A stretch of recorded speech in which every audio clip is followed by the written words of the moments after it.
Yo, what up?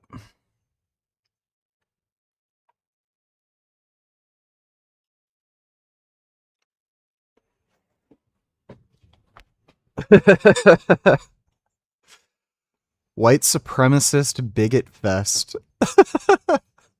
A human rights organization is among those warning people in North Bay about a gathering being marked on social media as Bigot Fest. CTV's Madison Merrier spoke with activists who say this type of gathering is not welcome.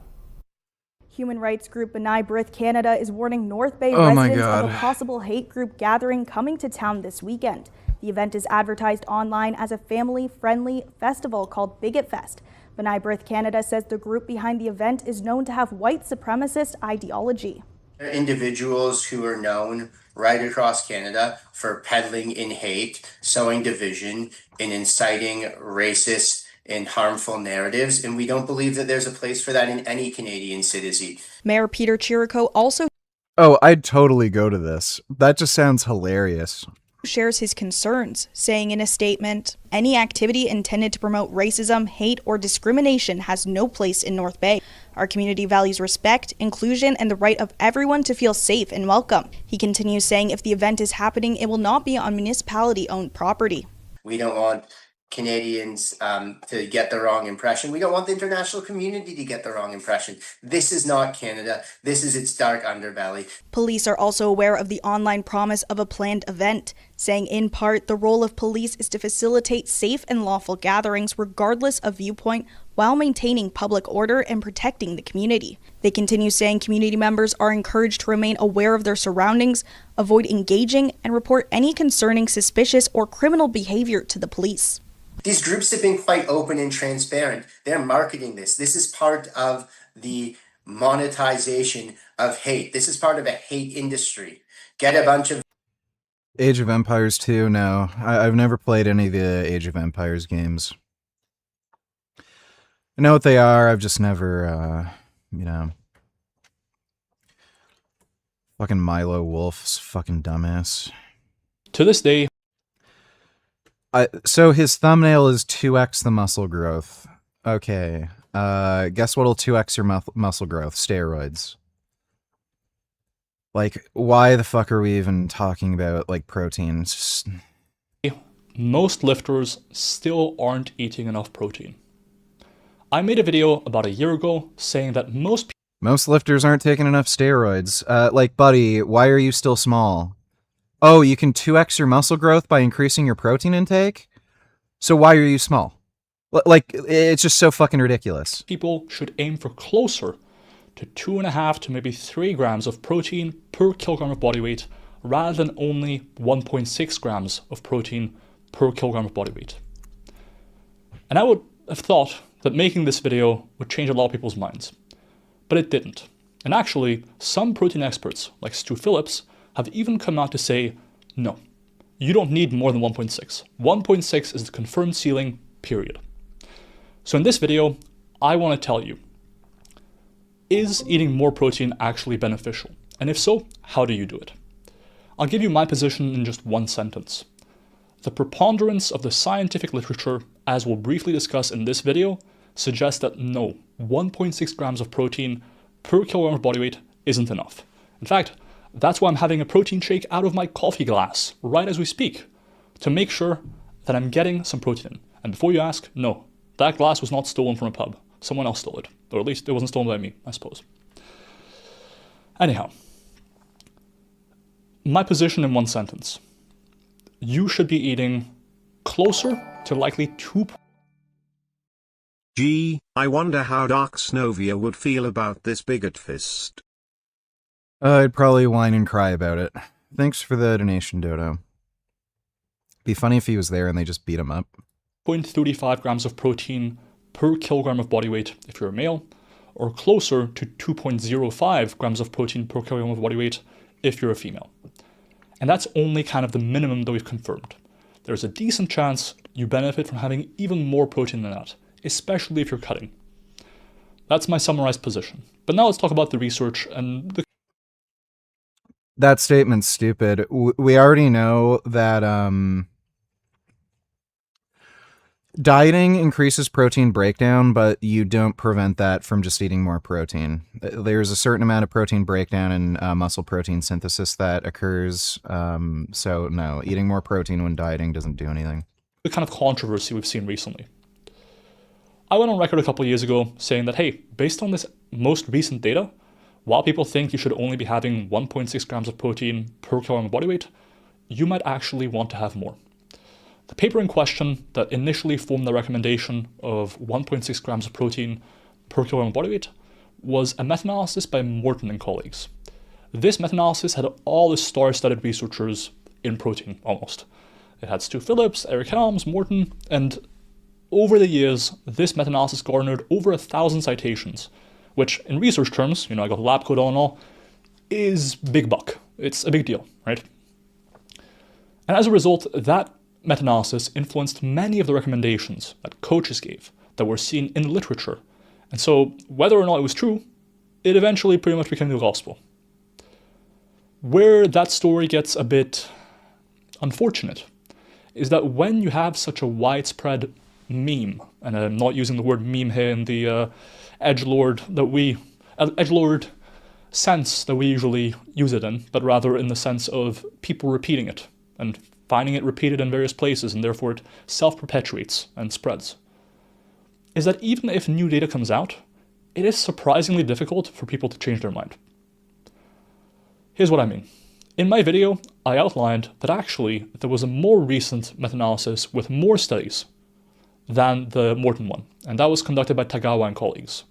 And they found that actually, even when controlling for calorie status, aka how many calories people were eating, cutting or bulking, etc., and when adjusting only to include studies that included strength training, aka the studies we actually care about because we're lifting, we're not just eating protein and then hoping we build muscle.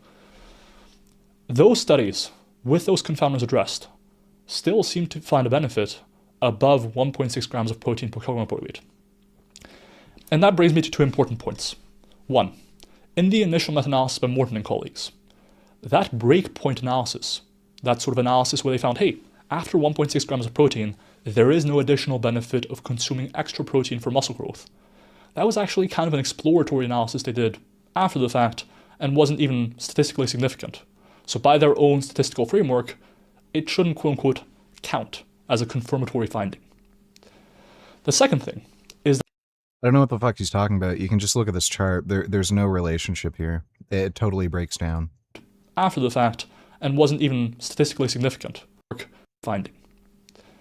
The second thing is that meta-analyses are only as good as the studies that go in. This is often a point made by people who want to denigrate meta-analyses as a form of research, and I understand why. There's definitely problems that can arise. But it's even more important in the context of novelty. No, weighted leg extensions are not bad for your knees. Hurting your knees is bad for your knees. Or rather recency, I suppose. If you have two meta-analyses, one newer and one older, and there have been studies published between the two meta-analyses, say between Morton's one, which I believe was 2018 or 2017, and then the more recent one in 2020 by Tagawa and colleagues. The later meta-analysis should pretty much include, all else being equal, all the studies from the earlier meta-analysis plus the ones that have been published since then. So it's kind of adding more data and more statistical power, and therefore more conclusion-making power or inferential statistical power to a meta-analysis. And so the conclusions from the later meta-analysis should actually pretty much invalidate, all else being equal, the results of the earlier meta-analysis. Now, in the real world, oftentimes meta-analyses don't have the exact same methods, right? So you can find different results in different meta-analyses because of different methods. But all else being equal, a later meta-analysis is better than an earlier one, no matter who's on the paper. And yet, that paper got remarkably little attention in the lifting world and even in the scientific world. When I made the video about it, I think it had under 100 citations, which explains why most people weren't aware of it. So I made a video which showed kind of like more protein better all the way up to like 3 grams. I found a big channel with hundreds of thousands of subs that's looking for sell it for a few $1,000. I'm thinking of buying it and turning it into a vegan animal advocacy channel with an instant following. What do you think about this strategy? There's a reason they're selling it. It's dead. Nobody's gonna watch it. You're better off just starting a new fucking channel. Especially with the way the new YouTube algorithm is, they're actually trying to promote new channels, so... If you're trying to upload on a literal dead channel, it's just not going to promote you in the algorithm like a newly made channel would. So it's just a waste of money. Thanks for the donation, though, Ponderer.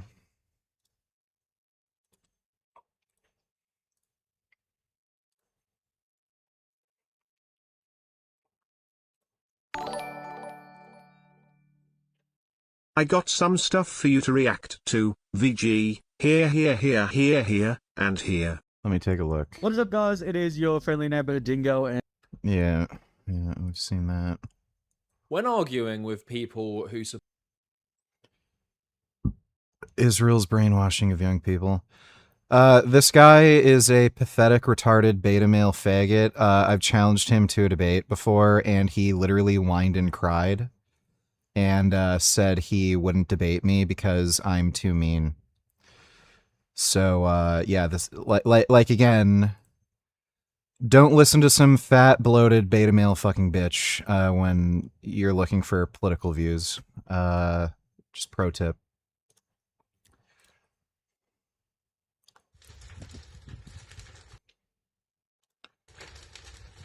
Palestinian say settlers torch a mosque in the West Bank. Richard Burgess. Ever since going on those steroids, all you ever eat is tofu and Korean barbecue sauce. I am coming over to make you a proper meal, veggie and rice casserole. Clean up your house. I'll be over in an hour, Kai sweetie poo. Love you, see you soon. I'm eating this with I think Korean bulgogi sauce, not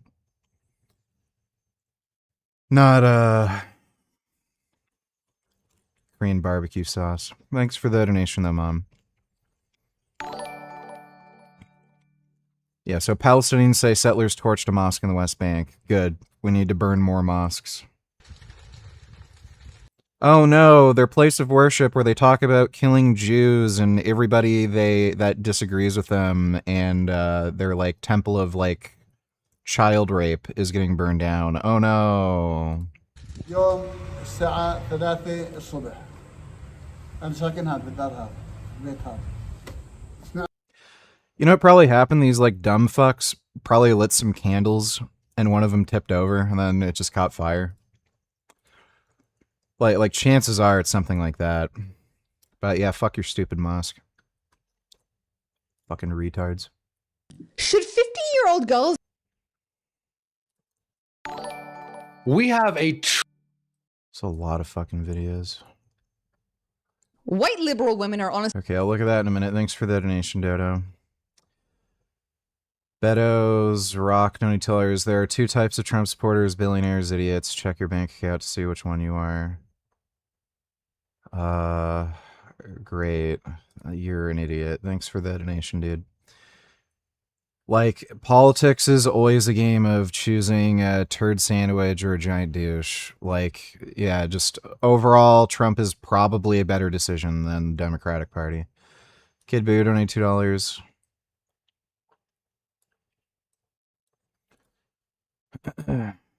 Zoran Mamdani is a deeply, deeply, deeply evil piece of trash. Arrest Benjamin Netanyahu. I don't care. I don't like the conflict between Israel and Gaza, Palestine. I am uninterested in it as an American. And I tell you this, my anger is that this piece of shit is doing exactly this. Making a foreign policy issue, a man not from this country, a New York City issue. And I tell you why I get so angry about this. What bothers me is that we have a litany of foreign policy issues for which there... Okay, Tim Pool whining. Great. I literally don't understand why anybody has ever listened to Tim Pool. Like, his entire presence on YouTube is just entirely pointless. He makes the laziest content and has the dumbest fucking beliefs. Like, sometimes he happens to be right on things, but, like, it's only out of pure coincidence. It's not just because he used any kind of rational thinking. And again, like, he flip-flopped on the Russia-Ukraine thing. Russia good, Ukraine is our enemy. And it turned out he was getting paid by Russia. Weird, huh? And then, yeah, suddenly, who knows who the fuck's paying him now? Oh, Ukraine good, Russia bad. Like, why did anybody watch him? Like even if you kind of like his political views and stuff, his videos were so fucking terrible. It was so lazy. Like, I don't get it. We are in a war against progressives, and we are in a war against leftism. And I don't see any other way besides that. And I want to absolutely destroy every single one of their conceptions about reality. And I want to destroy it in debate. I want to destroy it politically. There's nothing. I don't know who that is and don't fucking care.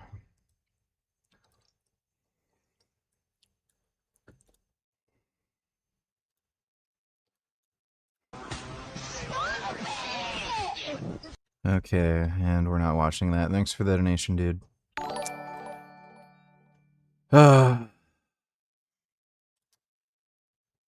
Trump is bankrupting American and middle class. He's worse than Jimmy Carter. He's worse than Reagan. He's worse than Bush Sr. and Jr. He's on the level of Hoover or worse. That's great. America has enough money and is productive enough to recover from it. I'd rather have a president who causes a bit of an economic downturn than a president who just lets fascism fucking spread. Thanks for the donation, dude. Honestly, their biggest enemy. On top of that, there's so much fucking gay retarded bullshit with the Democratic Party. They're completely infested with communists. Like, it's undeniable at this point. I don't want commies running the country, like, as if this is, like, as if it's going to be any better. If you think a fucking, like, conservative capitalist retard can bankrupt the country, you have no idea when you're talking about fucking communism how much worse they can be. Secondly, like, they're anti-gun fucking retards. They don't care about basic human rights and freedoms. Like, they're pro-mass surveillance. They just like to overregulate fucking everything, tell you what to do. Like, again, it was basically the Democrats that banned steroids for no fucking reason. Lies to tellers, thank God I missed that. So if for some reason you didn't spend your Saturday night watching the WNBA All-Star... Don't care. Is there a possibility that Tefano and Fuentes are bisexual? That looks fun.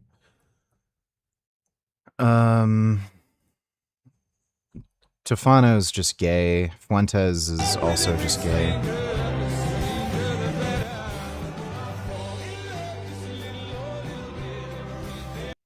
Yeah. Thanks for the donation, dude. Grams per kilogram, although there wasn't much data up there. I'm pretty sure the study literally just estimated what they expect.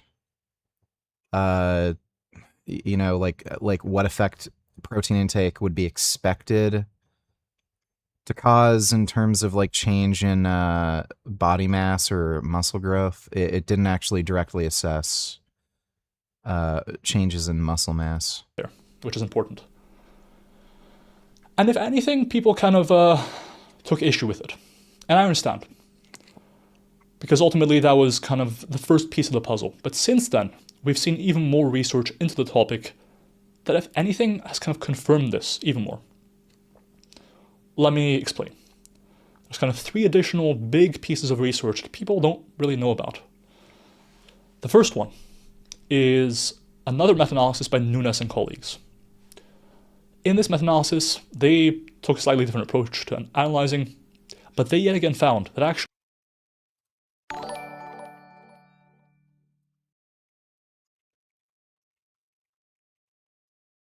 Why does your skin look smoother and tanner as of late? Well, I'm taking melanotan. So probably has something to do with that. Thanks for the donation, guy. Actually going above 1.6 grams of protein. Whether they categorized protein intakes as low, medium, or high, or I believe below 1.2, between 1.2 and 1.6, or above 1.6, there was still a benefit to be had by going above 1.6. Or whether they simply did a meta regression. So basically you put all the data points on a plot. Pondered on each other, should I buy Beyond Meat, Oatly, vegan, or Eat V stock? Probably none of them. That's kind of like guaranteed to not make you money. Thanks for the donation, dude. You draw a line and you see, okay, well, is there a positive relationship between protein intake and hypertrophy observed? No matter which statistical approach or analysis approach they used, they saw that above 1.6 was in fact better. Then another meta-analysis was published by Rafalo and colleagues, this time looking at the effects of protein on lean body mass retention or gains in a calorie deficit. And yet again, they found that more protein was in fact better, and the effect, if anything, was even larger in people in a deficit. And they found that there was very high probabilities, around 97 to 99%, that having an extra gram of protein per kilogram of body weight would enhance lean body mass gains, even above like 1 to 2 grams per kilogram. Like again, the thumbnail of this guy's fucking video is like double your muscle growth. Yeah, 2x muscle growth. That is so insanely misleading. Like, if you grow like a teeny, weeny, tiny bit of muscle over the course of like a year, like let's say it's like, I don't know, quarter of a fucking pound. Okay, if you double that, okay, now it's like half a pound. Does that really fucking matter much to you? Like it just, it's stupid. And this is like looking at like short-term data where they're like measuring muscle mass changes with like some of these dietary experiments. Like, these only last for a few weeks or like a couple months. So again, they grow like, I don't know, like 100 grams of fucking muscle over their entire body, and then stuffing your face and having like the most disgusting fucking diet that you hate. Okay, it doubles it. And like, again, the change is not noticeable in any fucking way. You just don't see a difference. And this guy is like, yeah, eat 3 grams of fucking protein per pound of body weight. Like, that's fucking hard and annoying. And a lot of people literally, like, their digestion can't even fucking handle it. Like, that's worth it. Because in a fucking 8-week study, the people who ate more protein gained like an extra 50 grams of muscle. Like, that's fucking nothing. It's just so ridiculous how they're talking about this when you could just take fucking steroids and eat like a normal amount of protein. Guess what? You're gonna grow way fucking faster than eating like this annoying, disgusting fucking diet that like bloats your fucking stomach, makes you have weird shits, and you just hate because you have to like stuff down a disgusting amount of fucking protein. Beto's rock donny tellers, you don't have to worry. The only socialists that get elected are in a few districts and a few cities, which has happened for decades. You say that, but again, the Democratic Party is infested with these fucking people. So if everyone around an elected candidate is like some fucking crazy commie, what do you think's gonna fucking happen? They're going to be influenced to some extent. Like you have to be able to negotiate and work with people who you work with. So like again, when the Democratic Party is getting completely and like utterly overrun by like these crazy fucking leftards, it's going to have to influence you know, the president. If everyone around them, everyone in their fucking party are these crazy fucking commies. U.S. taxpayers are covering all of Trump's bills, so he doesn't care how much it costs to fill his or his Qatari bribe jet. The worst stuff that Trump's done so far, I don't really care about the crypto thing. Like, whatever. Like, fucktards can waste their own money. It's not like that's a taxpayer thing. Yeah, the worst thing he's done is it looks like the tariffs are related to political donors. Like there's a very good indication of that. And again, that's what's causing the majority of the economic downturn horse shit. Whatever. As far as his like intervention in Venezuela, Cuba, Iran, his support of Israel, that's all good. The only mistake he made with Iran is like they could have provided more security in the Strait of Hormuz when they started those attacks. They were just planning for a faster defeat of the IRGC, and it just didn't happen. And he's an idiot. All the shit that he said publicly about it, like, oh, we're making a deal, oh, the war's over, like, yeah, that's fucking stupid. But again, fundamentally, as far as his, like, a lot of the stuff he's doing geopolitically, it's a good idea. And again, it's not even his idea. It's like it's like the generals and everything he's talking to. Thanks for the donation, dude. MAGA put the most incompetent, unethical garbage in charge who even pretended to drive a garbage truck while calling America garbage. What else but job losses, poverty and a decline in health and education for all but the rich? The US is becoming the UK. That's great. Don't fucking care. Hold on, right? So not only do we know based on those two results that, hey, we now like, I'm gonna waste my time fucking arguing with you about this horse shit. have 3 meta-analyses, 2 of which are kind of in a similar context, just general strength training and protein intake, and the third one specifically in people who are cutting, showing that more protein is better. And all 3 of these are more recent than the initial 1.61. In addition, the Refalo meta-analysis also showed that people who are leaner, like a lower body fat percentage, I believe, below 12% is Trust me, brother, terminally online, out of touch with reality, that's great. I don't fucking care, dude. I'm not wasting my time. Thanks for the donation. a man, and below about 19% is a woman. I could be getting these numbers wrong at this point, but thereabouts. Increase the benefit of protein even more. And actually, even for men between 12 and 20% body fat, the benefit was still larger compared to people with a higher body fat percentage. And that might have to do with the fact that, hey, you're at a higher risk of losing muscle if you're super lean to begin with. And 2, you might need more protein relative to your body weight because you're likely carrying more muscle because you're a lower body fat percentage. And so the grams per kilogram equation, so to speak, wouldn't perfectly meet your protein needs. But if anything, it seems that the people who are actually listening to this information, right, the people who want to build muscle, are typically also the people who are relatively leaner. You know, they're dieting, they're trying to stay lean year-round. Someone's trying to primarily lose fat. Can they still take steroids? You can do whatever the fuck you want. You can take fentanyl and overdose and kill yourself. Will it help them, and which one should they take? Well, they increase your metabolic rate, and they also prevent muscle loss, and you'll probably be able to gain muscle while dieting and have a more favorable body composition. You can also get much, much leaner without it affecting, like, your energy, libido, mood. So yeah.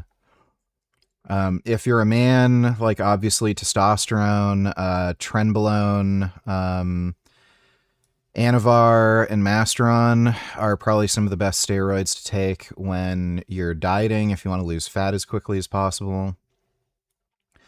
Wouldn't necessarily recommend taking Tren because it has, quite a side effect profile for most people.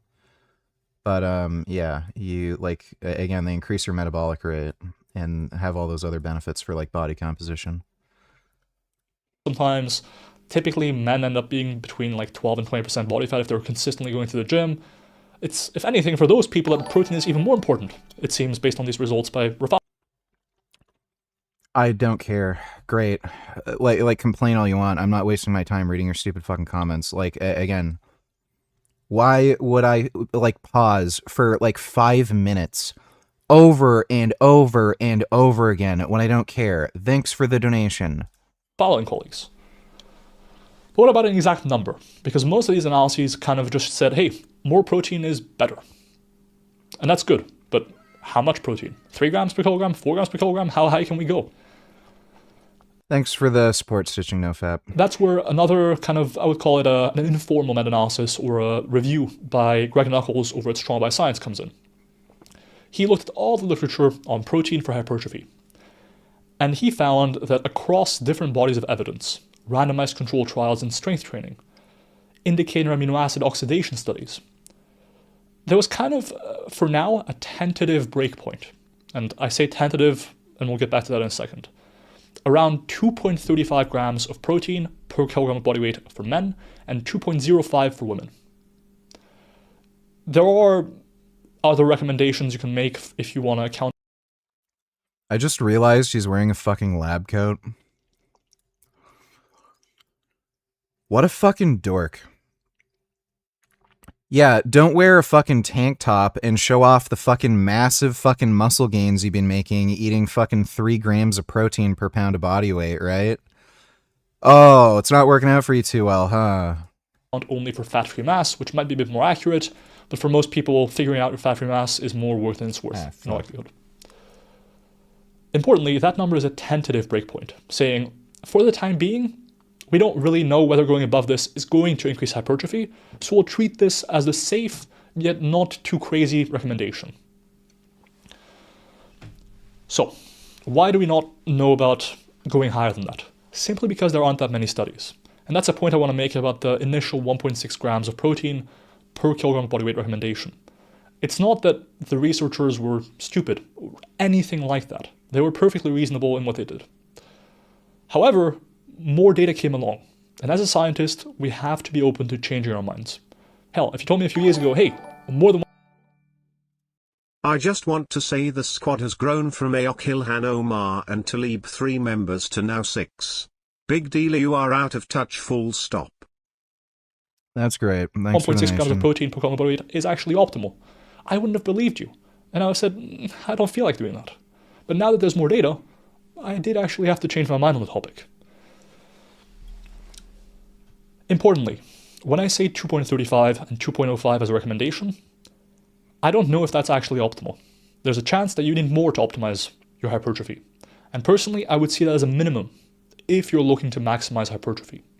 You could certainly go between, I would say, 2.35 and 3 grams per kilogram as a man to make sure, or at least increase the probability that you're for sure maximizing your hypertrophy, or maybe between 2.05 and 2.6 grams of protein per kilogram of body weight for women.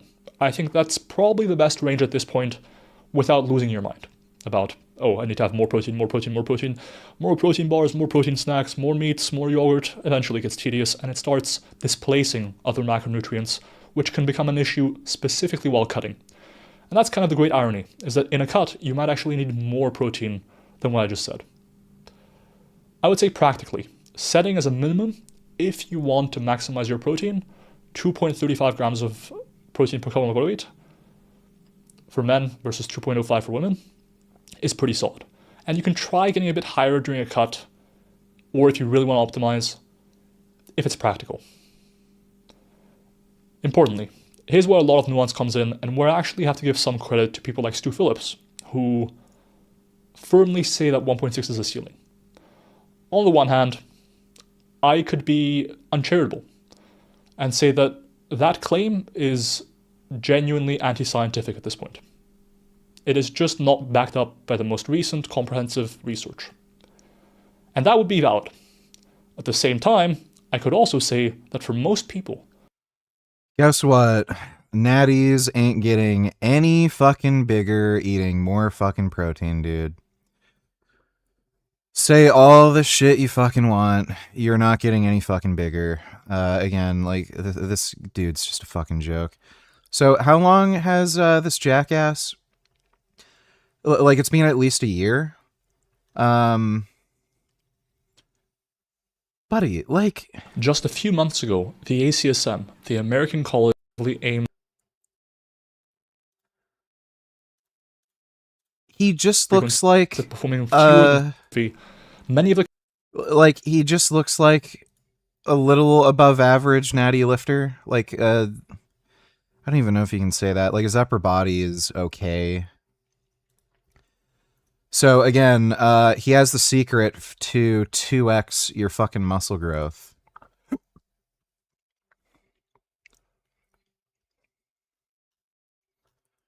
Yeah, like every fucking video lab coat.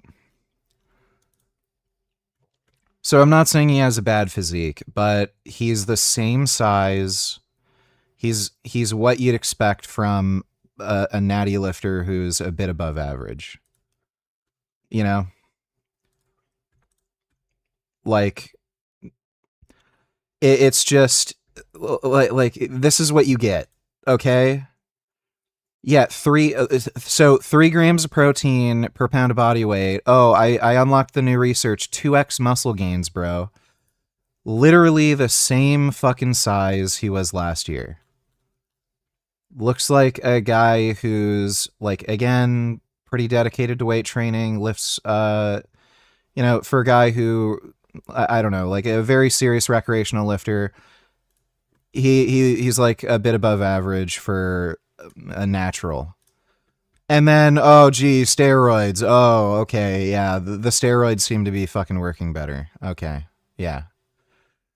Right. Like, it's just such a fucking, like, it's such a joke. So, this protein research bullcrap, it's just nonsense.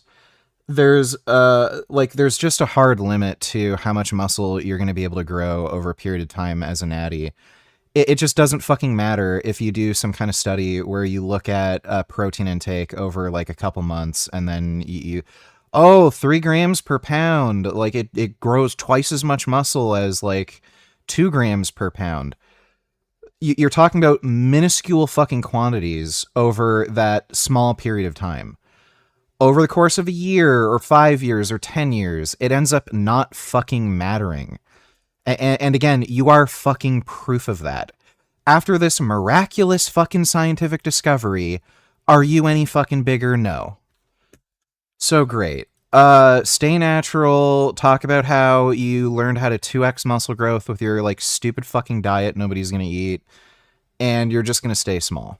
And unfortunately, today we are going to cover the terror attack in Berlin. During the Pride Parade, a van drove through the crowd. 16 people were injured and 1 person has now been confirmed to have died. Once again, Germany makes the news for this very specific type of terror attack. I have a lot of people watching from Germany, and I'm sure a lot of you are very frustrated that this keeps happening. The thing that they say won't happen when you have a massive number of immigrants from Islamic countries just keeps on happening and more people keep dying. Now look, people might expect this to be the opportunity to make fun of the queers for Palestine or the gays for Gaza and say, hey, you guys thought the leopard wouldn't eat your face, and it turned out the leopard did in fact do it. But I feel like this is the wrong approach. I feel like this is the moment to go harder and try to convince a lot of people on the LGBTQ side, a lot of people whom are now following this movement called homo nationalism. A lot of people have realized that Islam has certain ideas about gay people that is perhaps even worse than any type of oppression or discrimination that they might have faced in the West. We've seen this all the way from North America to Europe to Australia, where the biggest threat to gay people now comes from Islam. That is just a fact. And I feel like this is the moment to reach out to the LGBTQ community and try to convince them further, hey, this is reality. This is the result of mass immigration from Islamic countries. This is the result of trying to whitewash Islam and pretend that it is something that it is absolutely not. Gay nightclubs have been shut up. Dodo, any tellers read the comments of this VG? They're insane. Today, the greatest risk of global catastrophe doesn't look like this. Yeah, pandemic, and then it's just stupid shit, right? Plant-based news, and most epidemics are linked to intensive animal farming. Dr. Greer called it before. Bill Gates is not a good person. Yeah, there we go. Calling this a prediction. This man does nothing but plan catastrophe for a living. Depopulation. Yeah, how's that working out? So how much has the population increased since Bill Gates owned Microsoft? Like, these people are just fucktarded. Who are these dumbass kids? Hunt down the Jews, kill them, shocking video from Gaza, children always innocent. No, they're not. That's precisely why it's a crime, let the Islamists murder, blah, blah, blah, children.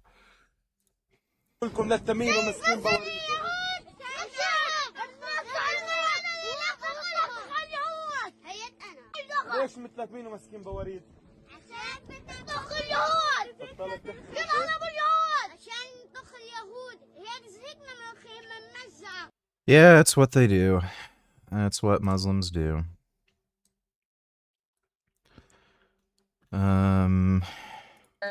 Or forms of propaganda that I believed, and I'm Jewish, you're Jewish, we share that in common. Tommy Robinson, I love you, Laura, but fuck Zelensky. I mean, he did something really fucking stupid and fucked up recently that proves he's corrupt, but I think Tommy Robinson probably meant something other than that.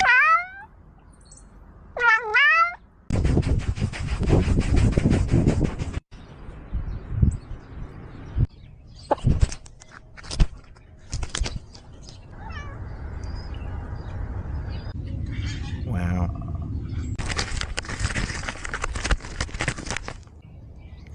It's cool watching cats do cat stuff all day. Oh. Here's going after the bug. Thanks for the donation, Dodo. Cruise ships have been turned around from docking at Islamic countries only recently. Grey Goo, theory don't tellers. No Wikipedia can be wrong, but read Mojab's political views. He believes he is a prophesized figure meant to lead Iran to bring about an apocalypse. We're so fucked.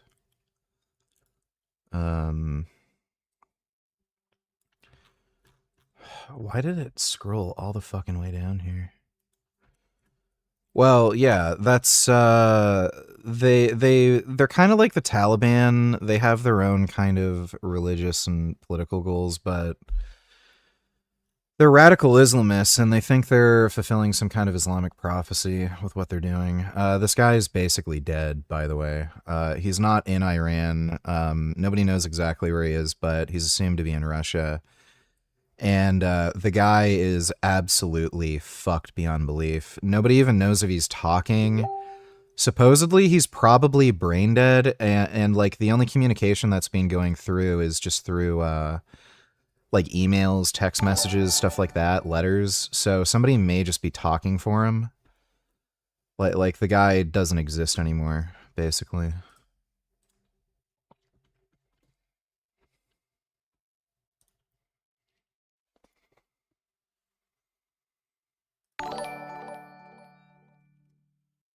Is Isaac on test yet, or something else?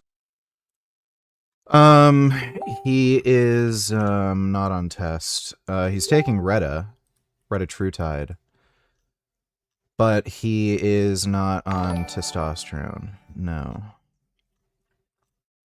Thanks for the donation, dude. Yeah, he hasn't decided to do that yet. Probably be a good idea for him, but he's just not willing to do that yet.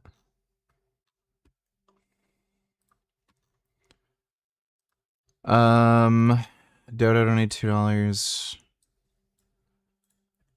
Iranian regime propaganda channels threatening ballistic missile strikes on Kyiv after yesterday's Ukrainian drone strike on Iranian ship. Yeah, sure. Fucking Iran's just gay retards. Andrew Yang says he's heard that people close to Kamala Harris are telling others that she's preparing to run for president in 2028. Dude. My god, why do people always say children are innocent? VG, have they even met that many kids? Probably not. There are, in fact, complete asshole fucking dipshit psychopath kids. It's just a fact. Like, guess what? What's his name? Like, Ted Bundy. He was born a fucking piece of shit, and he was a piece of shit fucking kid, and he was just destined to be a fucking dipshit. So, yeah, there are people who are just born bad. Like the idea that you're just innocent because you're a child, it's not true. There are people who are absolutely born bad. They're just born fucking psychopaths, and they will fucking murder you, even as children.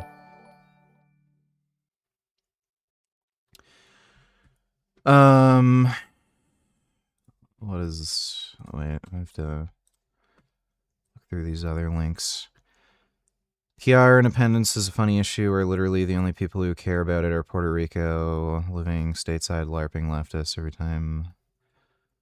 So what is this?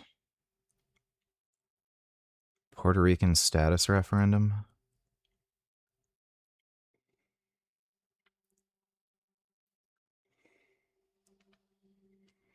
Really? Okay. Well, you know, that's not surprising.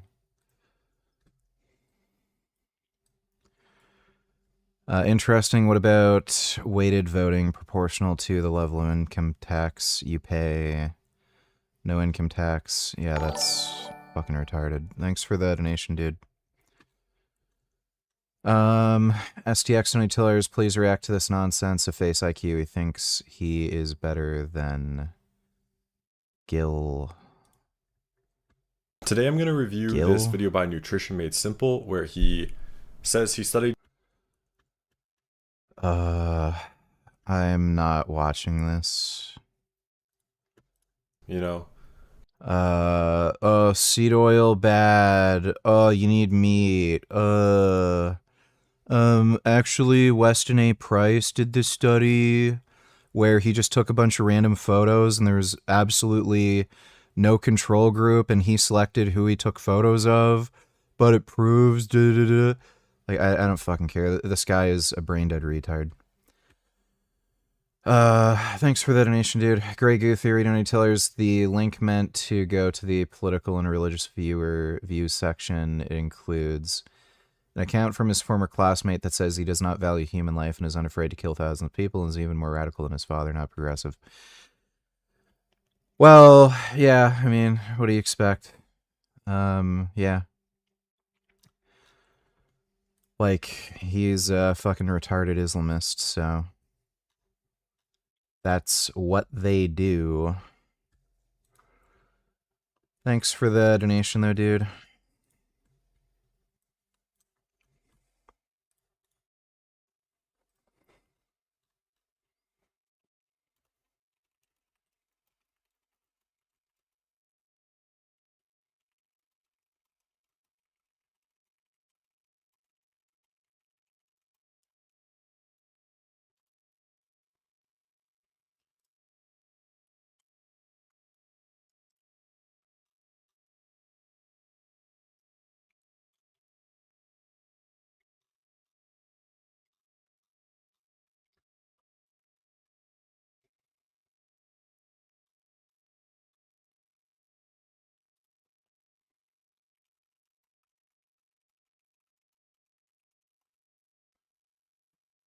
Gay people are spat on, assaulted, humiliated in public by groups of Middle Eastern men in European cities, European capitals, where a lot of people have assumed that gay people have finally been liberated. That is not the case. It is absolutely shameful that this keeps happening and more people are dying. And like I always say, what is the acceptable number of victims, whether it be deaths, whether it be SA victims, whatever it might be, what is the acceptable number of victims before you open your eyes, before you get your head out of the sand and admit that there is a massive problem? And I always say on this channel as well, hey, you can ignore Islam as much as you want. You can pretend like it is not a problem. You can even buy into the propaganda if you'd like. You can be like, okay, very peaceful religion. They love the gays, you know, gays for Gaza and whatever other movements there are today. You can blame all oppression of gays in the Middle East on Israel if you buy into that delusion as well. Or you can blame Christians in America and Europe and Australia as the biggest oppressors of gay people, when that is clearly not the case. And more people will keep dying. More people will keep on getting humiliated and assaulted in these Western cities, while you decide to turn a blind eye. At Danny Bork 6551, so were the Nazis. They were also brainwashed as kids. That does not make them any less evil. Yeah, that is true. Thanks for the donation, Dodo. I don't know what this fucking horseshit always is about, like what people care about most is what someone is, like, actually doing, you know?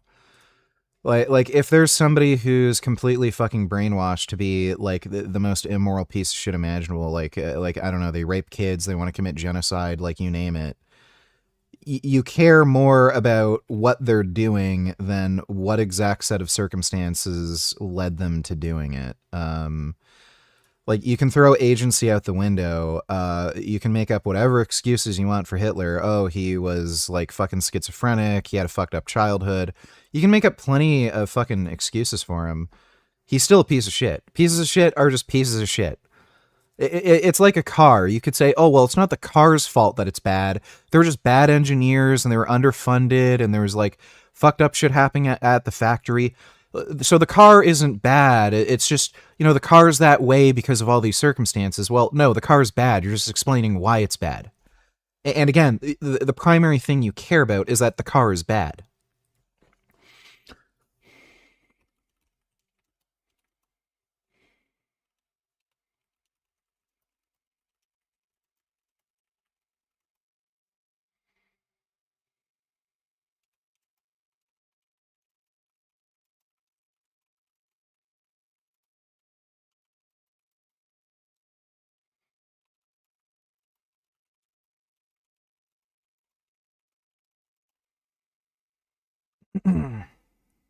To all that. And here's how the media is also reporting on it. Just have a look. So all of them are saying a vehicle did this.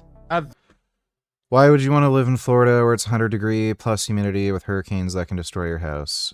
So tell me how many fucking people you know living in Florida have their fucking house destroyed by hurricanes, dude. Practically none. So, yeah, they build houses to withstand hurricanes. There's things called building codes. It's kind of like if you live in a modern, wealthy country, there's building codes if there happens to be a lot of earthquakes, so they don't just get ruined by a fucking earthquake. I also tend to like hot weather, and yeah, right. Oh, it's 100 degrees and humid. Okay, well, try living when it's fucking negative 50 degrees and there's a fucking, like, 5 feet of fucking snow outside, as if that's better. Vehicle committed this terror attack. By the way, if this was some white guy, they would have said it was some white supremacy, I don't know.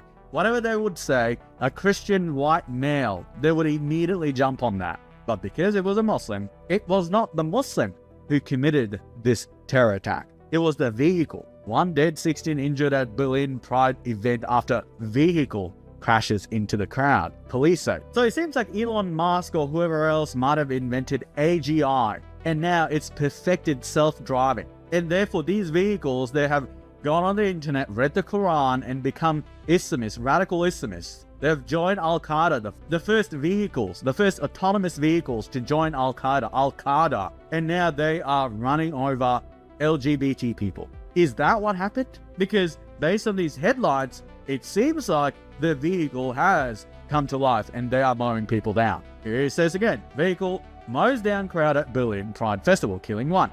Car plows into people near a Pride event in Berlin, killing at least 1.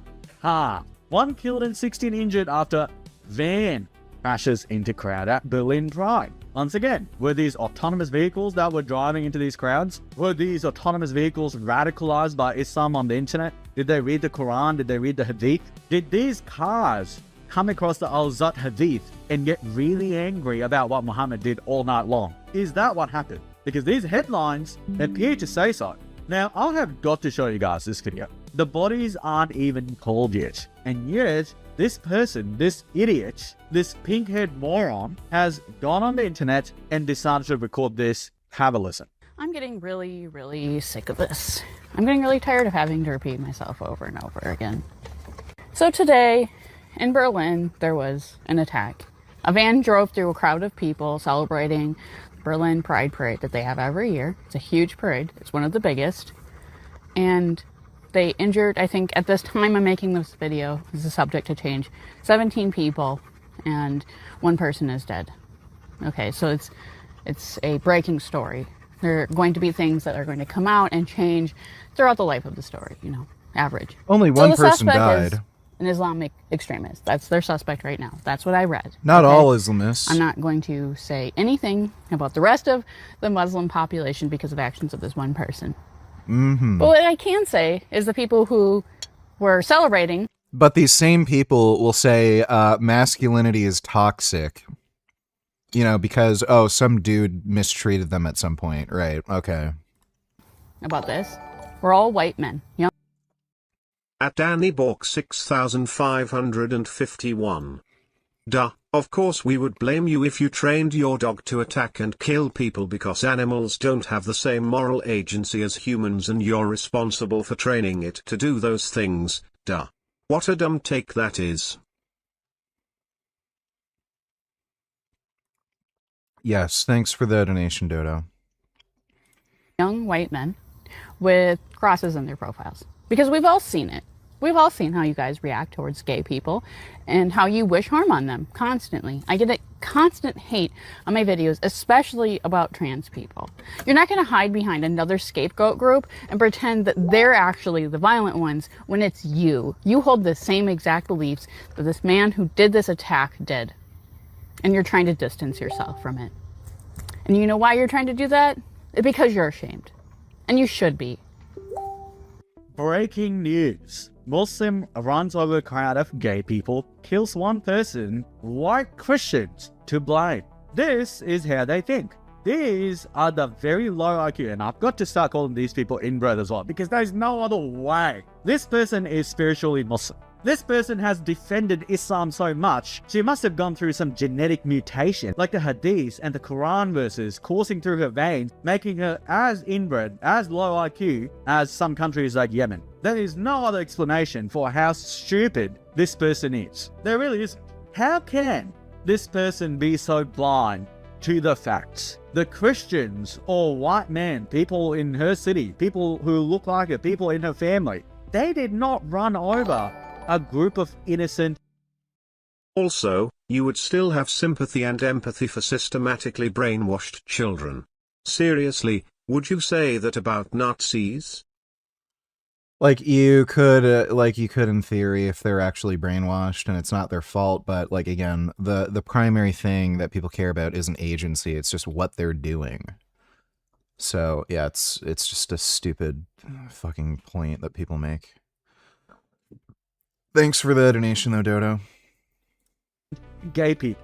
They did not. The people who did, the person who did, the community that he belongs to, the religion he belongs to, is so openly, so blatantly homophobic and has been for 1400 years, where they prescribe specifically what needs to be done to a gay person when it comes to the capital punishment, which is the prescribed punishment in Islam for gay people. That is how bad they are, and yet she's like, you know what, I'm not going to even talk about them. There's one guy, you know, the Ilhan Omar thing. Some people did something, you know, she was talking about 9/11. That is the same type of shit she's saying it. You know, one guy ran through all these people. It could have been me. It could have totally been me, because they don't really differentiate between whether this retard defends them or not. It's like those progressive Jews or those weird Christians who believe Islam is really good. Lieblingsspruch ist, ja, wenn du so für Palästina bist, dann geh als queere Person doch nach Palästina und schau, was es dir bringt. Ich kann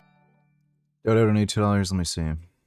Welcome to episode 1 of my new series, Would a Non-Vegan Eat This?, where I'll be spotlighting vegan or almost vegan restaurants in Singapore. This is Naldum Space, a Korean cafe serving fully vegan desserts. They're actually famous for their letter to your future self concept, but let's get into their desserts first. We got a latte and a matcha latte. We were not entirely impressed by the drinks. They were alright. I first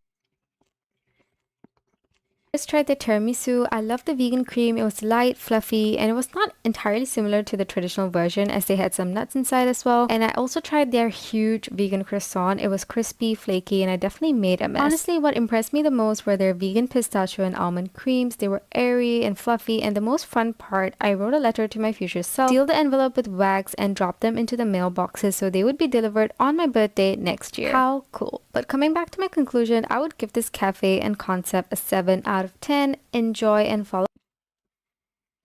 That looked kind of lame. Everything here is right. We are suffering a lot because there's no plants, no food, and everything has just dried. This is a banana. This is how feminists view the world.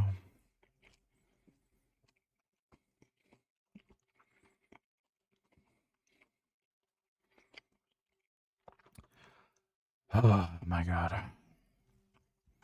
Yeah. And this is why they don't take you seriously.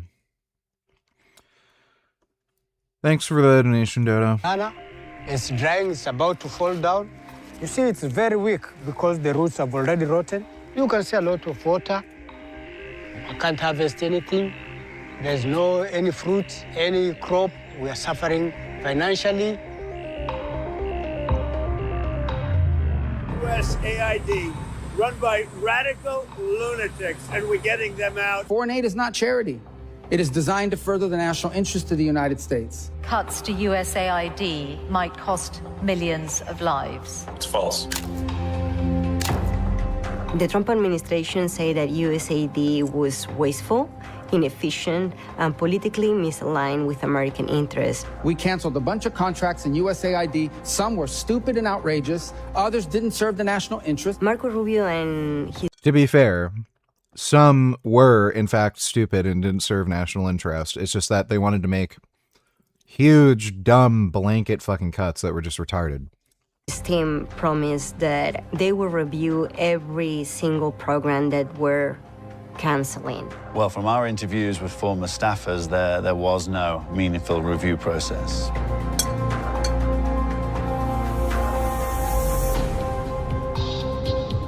Is it true that we are leaving certain countries because they don't align with our strategic interests? Absolutely. That's how diplomacy has been done for thousands of years. That's not cruelty. What's happening right now is dangerous for the United States and humanity.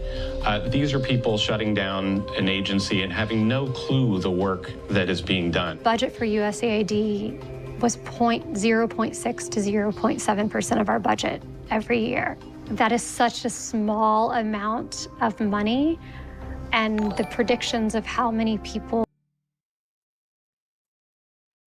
Beto's Rock Donatello's name one USA cut that didn't serve the U.S. interest. Then go on. Yeah, there were a bunch of things. There's like some like weird fucking fucking gay feminist things for like education in Africa or something. It was just completely fucking meaningless. And you can actually look at some African nations talking about this and why some of them are more aligned with China. It's because of like some of it has to do with that. China will give them guns and weapons and stuff, whereas the US won't just fund like, you know, weird fucking radical rebel groups. That is a part of it. African people just fucking despise gay people and shit like that. It's just the truth. And a lot of them are put off by some of these US policies that like support, you know, gay, trans, LGBTQ stuff, feminism. I can totally understand that you would want to educate these people to not be fucking bigots, but when it comes to actually securing like contracts that you want with these people, it just doesn't make any fucking sense. Thanks for the donation, dude. I like it. Will die as a result. Here we go. Is in the tens Give me of 10 more millions. donations talking about how I don't know what I'm what fucking talking happened about. when though. you abandon infrastructure projects. 1 year later, people are still living with the consequences.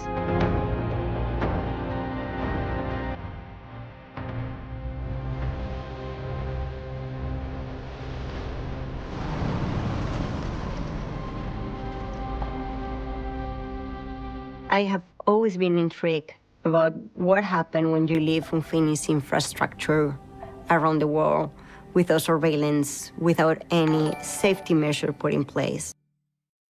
You mean HIV prevention classes in Africa? No. This they spend almost no money on, and it does serve the US interest to prevent the spread of AIDS and also to promote the idea that being gay is acceptable in society. That's not what I was talking about, and I've criticized the USAID cuts with the condom thing, so that you, like, great. Thanks for wasting my time.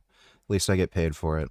When USAID was dismantled, I always have this idea, can we actually track what is happening on the ground? The tools we use in this investigation include satellite imagery, mapping, data analysis. We've reviewed over 100 internal documents, and all together has helped us to understand the impact. We also review multiple warnings from former USAID people about how dangerous and risky it was to leave those projects that were not complete.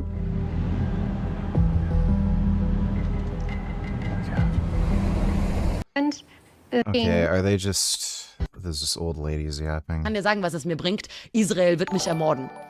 Das funktioniert Bad Fudge, no tellers eating sphere is an actual clinical psychopath. Yes, thanks for the donation. nicht. So, wenn ich als queere Person nach Palästina gehe, dann habe ich keine Angst vor den Hamas oder vor Palästina. Dann muss ich am meisten Angst davor haben, dass eine Israel... Mein Lieblingsspruch... That's weird. You don't actually have to go to Palestine to experience that. And for those of you who are just listening, so this German Free Palestine activist said that she would feel safer in Palestine next to Hamas and other terrorists than... I can guarantee you, you would not. Fucking... It's always white women. You know, I have to figure they actually want to get, like, beaten, raped, killed or something. Like, they must get some kind of thrill out of it. Like, they... I'm just seeing a pattern where there's, like, these crazy fucking wacko women who always gravitate towards, like, supporting these hyper fucking violent men. So this has to be, like, one of these weird fucking fantasies where, man, I wish I could go to fucking Palestine with all these fucking gay, like these rapist fucking terrorists that want to kill me. Damn, that would be hot. Like, I'm sure that's what's going through her fucking mind. Because this is just retarded.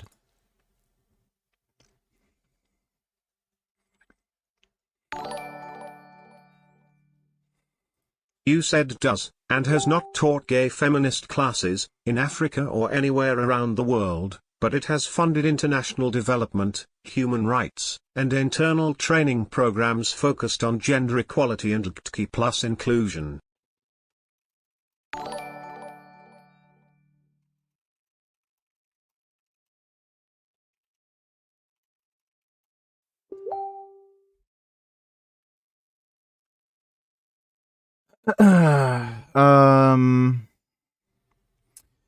That's great. Thanks for the donation. Dodo Donators agreed. We are so strange we even make the platypus seem normal by comparison.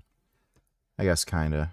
Thanks for that donation, Dodo. Go to Israel. I don't know why she's talking about this. And yet, in her own country, in Berlin, in her capital city, and apparently the terrorist actually shouted Free Palestine, according to some witnesses. This person is mowing down innocent Pride Parade attendees in her own country, and she's saying, oh no, I'll totally feel safe next to Hamas. How? How delusional are these people? How detached from reality are they? Is this what dhimmis were like back in the day? I've really got to wonder. Like, were dhimmis this bad? I would assume they were. The attack to... When arguing with people who support Israel, you often find yourself running out of words because there's just no way to often break through to these people. And today I want to talk about why that might be the case for...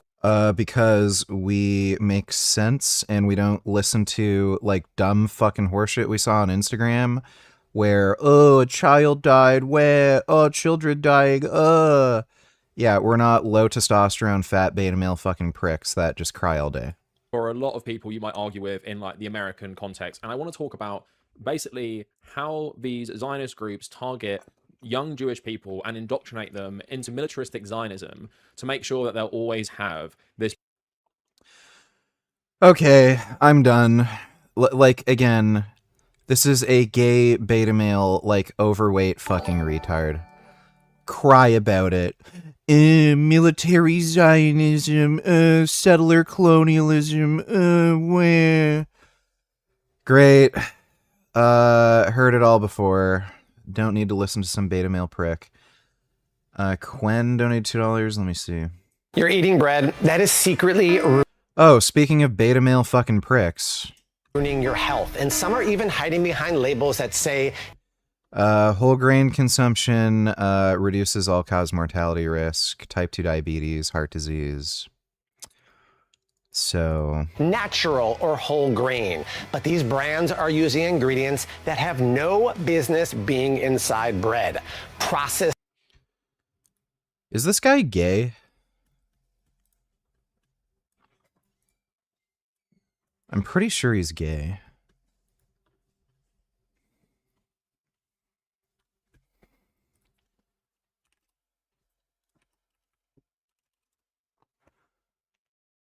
Bobby Parrish is not gay. He's married to a woman named Desi Parrish.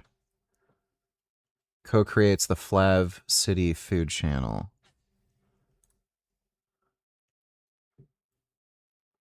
Is soybean oil Bobby approved? Is natural flavors Bobby approved? Okay, that's... I need to see this guy's wife.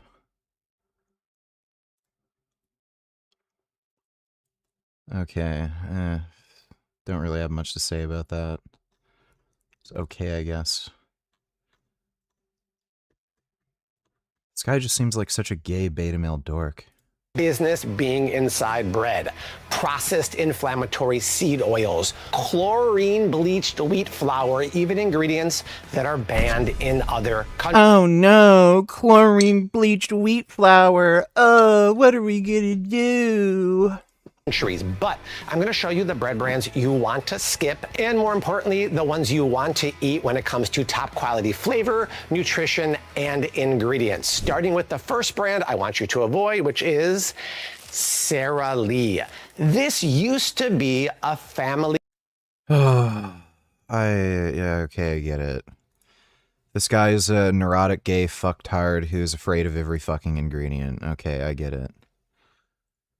Wonderful. So you're a twink. Be able to be sold off into marriage is a question that you would think the Afghanistan broadcasters would be talking about, but apparently no. This is now something that the BBC is broadcasting, and I am telling you guys, mainstream media is the enemy, which is why the BBC has lost 2.6 million households that have dropped their license in the last 8 years. 2.6 million people are seeing that the BBC, that mainstream media is just lying to them, is propagating insane things, is not defending the right things, is doing actual damage. I think more of it has to do with nobody's watching television. It's not like like the only people watching BBC mainstream television are like boomers, just elderly people, and then they die, and then obviously if they're dead they don't renew their license, and then no young people are watching TV. So that's the main thing. People aren't just like waking up, oh, the BBC's lying to us, I'm gonna can't, like, no, it's they just don't watch TV and shit. To our community. And I mean, just look at this recent panel on the BBC as an example of how unbelievably problematic the media has become. We've got to go to the UK because we've come across this debate that the BBC has published all over their social platforms about should 15-year-old girls, children, be able to be sold off into marriage. Let's play some of this debate. Before we play it, the fact that the BBC would even be having a debate about if child marriage is okay or not just proves the point of what slop you are being pushed every single day if you are still watching that nonsense. We really don't need to debate the ethics of child marriage. We already know it's bad. Debate about whether if child marriage is legitimate or not. Have you lost your minds? You have lost your minds. Lost your goddamn minds. Anyways, welcome to the Pushback. I'm Mirka. We are pushing back against the insane media, specifically the mainstream. And I think the BBC really is one of those, they just hit the top, you know? I am very much against underage marriage. I do see this as legal rape. Why 18? Why we call underage someone who is 18? Everyone becomes adult, reaches the puberty. What the fuck is going on? Is this like some kind of weird psyop? Like, is the actual point of this to convince people like that Islamic immigration is a bad thing? Like they can't honestly be like giving Muslims an opportunity to like actually make an argument to convince people that child marriage is good. Like they're like is that the whole goal, like to seem as though they're being progressive or something, but then let's let these dumb fucking retard wacko regressive Muslims talk about how they want to rape kids. Maybe that'll finally get rid of the immigration problem. Like they're actually honestly trying to like platform Muslims to like convince people that child marriage is okay? At a certain age. We don't have the same age for that.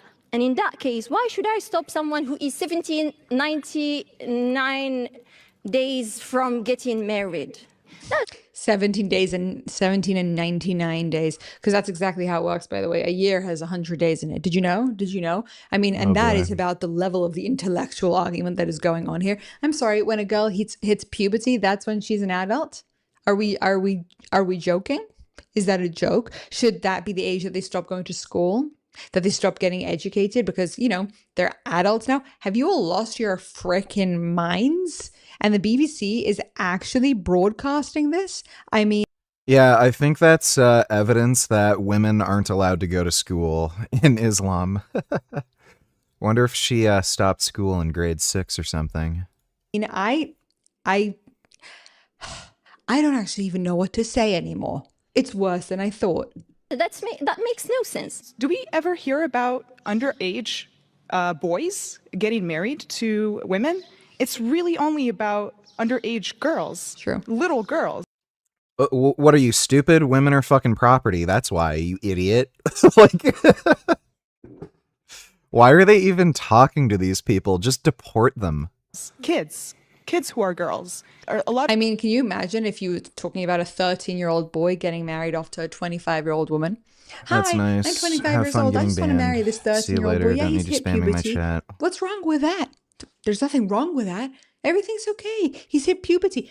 Literally, anybody who looked at that would be like, what a creep. What is wrong with that woman? Why is she abusing a little boy? What the actual... We don't think about this in boy terms, but if you were telling 13-year-old boys to get married... Well, again, women are the fucking property in Islam. That's why it's skewed that way. Everybody would know something is really wrong about that. Why have we missed that mark on 30 so much as a conversation to the point that the BBC thinks they should be having about it? Married because there is a promise of a better life in the city. We say that a child of 15 has the freedom to wear whatever she wants. If she's... No, that's not what you say. I lived in Scarborough, which is like, it's in Toronto. There was tons of Muslims that went to my school. All of the girls who were wearing the hijab and shit were forced to do it. They would argue with me like, "Oh no, it's my choice." Da, da, da. And then I'd say, "Oh yeah, what would happen if if your like dad picks you up from school, sees you don't have the hijab, and you tell him, I just didn't feel like wearing it. I just don't feel like wearing it anymore." And then they'd either stop talking to me, get pissed off because they know that they're lying, and I proved it. Or they would at least be honest and say, "Oh yeah, they'd like get pissed off and like kick me out of the house." But it's still my choice. So they use fear, intimidation, social pressure. They beat their kids too. None of these women choose to wear the fucking hijab. Grown up enough to decide what she wants to wear, where she wants to study, what she wants to study, why she can decide about her personal life. At 14, you don't get to decide where you want to study. You have a conversation with your parents and you choose, potentially you choose one of the high school options that you're being sent to, but you have to go to high school. And you don't get to choose what people are allowed. Interesting decision. I've got a mixed decision. Or just the claims of course she's... Okay, Angela, a lot to unpack in that. Interesting decision. I've got a mixed decision feelings about whether the BBC should even have this debate. But upon reflection, you can actually see there are people in the audience, some women wearing hijabs who are nodding along and considering it. Maybe in the UK this is a conversation that actually is needed, and maybe this is... Oh, dude, this is just pathetic. something should be tackled. That last argument didn't seem to get much pushback. If a woman can pick what she wears, so you've got a 13, 14, 15-year-old girl, if she has enough sentience and self-awareness to choose her clothes, she can be married to somebody. So a 14-year-old can choose what she wants to wear. Therefore, she can get raped by a 40-year-old man. Okay. This is literally the BBC, the state-funded fucking, news station of the UK. They're literally saying if a 14-year-old girl can choose her dress, then she can choose to be raped by a 40-year-old man in an arranged marriage. Yeah. They're just asking for like a fucking race riot at this point. Truly disturbing anti-Semitic report to share with you from Italy. Well, Stephen Briggs of Israel Matters joins us now.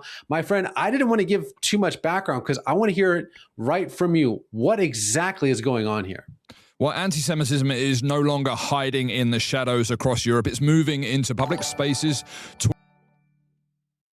Then those people are just as brain dead and as creepy as these Muslims. Yeah, they are. Yeah, it's called lefty brain rot. Holy fuck, do they have it bad. Jesus Christ.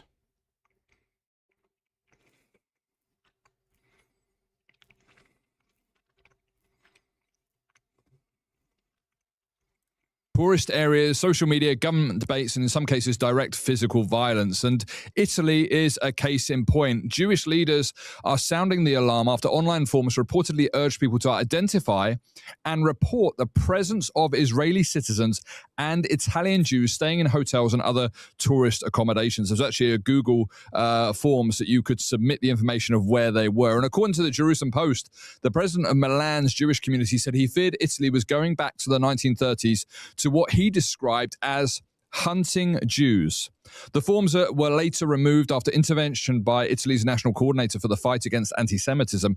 But that phrase, hunting Jews, should stop us in our tracks. The Bible in Jeremiah 16:16 says, "Behold, I'm going to send for many fishermen, declares the Lord, and they will fish for them. And afterward, I will send for many hunters."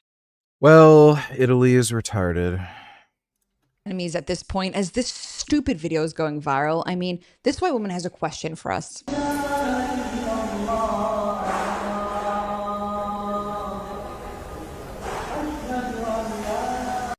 Dude, they just have a rape fetish, like an extreme fucking rape domination fetish. That's all it is.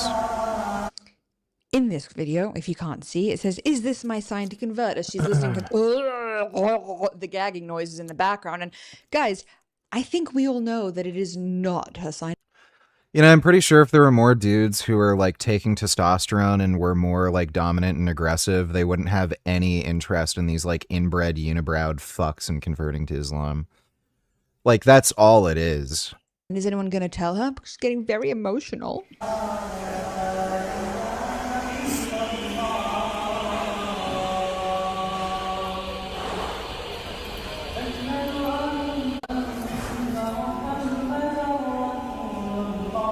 Sometimes I honestly cannot believe my eyes or my ears. I just actually can't believe that these videos exist, that people like this are still so idiotic, that they listen to the noise of a man gagging on a microphone and they think that that means that it's time for them to join a religion that wants literally nothing good for them. Nothing good for them. And I mean, that's what they want.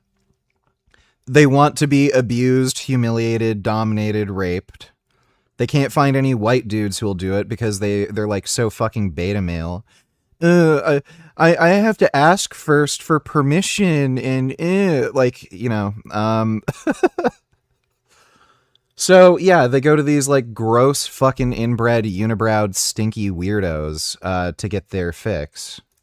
there's now a bunch of these women online, and they're not listening to the Muslim women out there. They're not listening to the women who have actually experienced what it means to be part of this political movement. And if only they were, which is why I made this video, so that we can educate them on what's actually going down. But when I say them, I mean, here's another one of these idiots.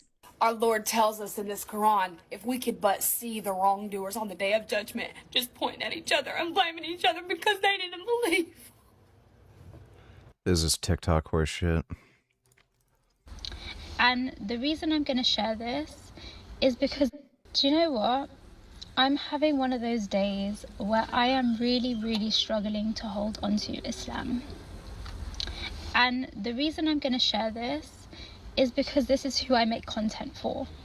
I make content for the girls who are struggling to hold on to Islam, who feel pushed away from Islam by these misogynistic men and women who make the religion so hard for women. No, the religion's not so hard for women. It's wonderful. Just ask any of the white liberals who are listening to... Just ask... Thinks differently to them, that wants to weaponize the religion to harm us, to silence us, to That is literally what Islam's for. What do you fucking expect? stop us from speaking about our experiences. This is who I make content for. Why the fuck do you think in Islam they make women cover up? Like... And do you know what? Sometimes I feel like a hypocrite. Like, again, the punishment for apostasy is death. And then you're surprised they act like this. Always telling you girls, separate what these people are doing. Don't let them convince you that this is Islam. This is not Islam. This is their version of it. Because it gets to a fucking point. Like, it gets to a fucking point. And you know what really triggered me today? Before we find out what triggered her, I want you guys to read, because she has to do this violating feeling of being so fucking dehumanized. Women are second-class citizens in Islam. You are literally property. Literally. So... I have been so dehumanized by the Muslim community. They have stripped me of my humanity so that... Oh, the religion that lets you keep women as sex slaves and trade women as property is dehumanizing you. What a surprise. they can feel justified to do absolutely anything to me. Heartbreaking. Yeah, no shit. They're all rapists. Read Surah 2:223. Surah Al-Baqarah 2:223 states that wives are a place of cultivation, tilth or farmland for husbands, allowing intimacy from any direction within the permitted site, while urging righteousness, piety, and the remembrance of meeting Allah. So basically, they're just property and you can rape them. Compares wives to a field where seeds are sown, emphasizing the purpose of procreating. Allows intimacy as one wishes, from front or back, as long as it's within the vaginal area. Yeah, so they're just rape slaves. That's all women are in Islam. All right, I'm here. These women are just so fucking stupid. Here with Dr. Deal, the medical director of Total Body Therapy in Georgia. To be fair, Christianity treats women as property. Too. Not quite to the same extent. Not in the modern day, anyway. Thanks for the donation, Dodo. Georgia. He specializes in TRT and other medical procedures to enhance men and women's health. And we're going to talk about testosterone, TRT. What is TRT? Testosterone replacement therapy is hormones that are used in enhancing a person's lifestyle and well-being. Not only are testosterone is therapy used for men, but women as well. Everybody has testosterone in their body, including women, and everybody has estrogen in their body, including men. Men just have more testosterone, women have more estrogen. So walk me through what happens when a guy comes in who thinks he might have low T. What's that process like? What I do first is a history and physical exam, getting a good sense of what the patient's symptoms are. Then the general rule is we'll do some lab work to test your hormone levels, as well as a complete blood count and a complete metabolic profile. And for the men, a PSA, which is very important, because if we start men on testosterone therapy with a smoldering cancer they don't know about, then that'll make it worse. Nope. He's wrong. There's no evidence that prostate cancer is worsened with testosterone replacement therapy. So that's not true. PSA also does not do anything really to detect cancer. Prostate-specific antigen is something that's made in your prostate to protect the sperm. So basically, a woman's vagina like kills off sperm, and your body, like through the prostate, produces prostate-specific antigen as a protection for that sperm, so that it can like survive long enough to find an egg. That's all PSA does. Your PSA will be elevated if you have any kind of prostate stimulation. So if you had sex, masturbated, rode a horse or a motorcycle, fell on your taint on a skateboard, your PSA is going to be elevated. And testosterone also just elevates your PSA. That has no relationship with cancer risk whatsoever. None at all. Even with very elevated PSA markers, there's at best a coin flip chance that you might have cancer. At best.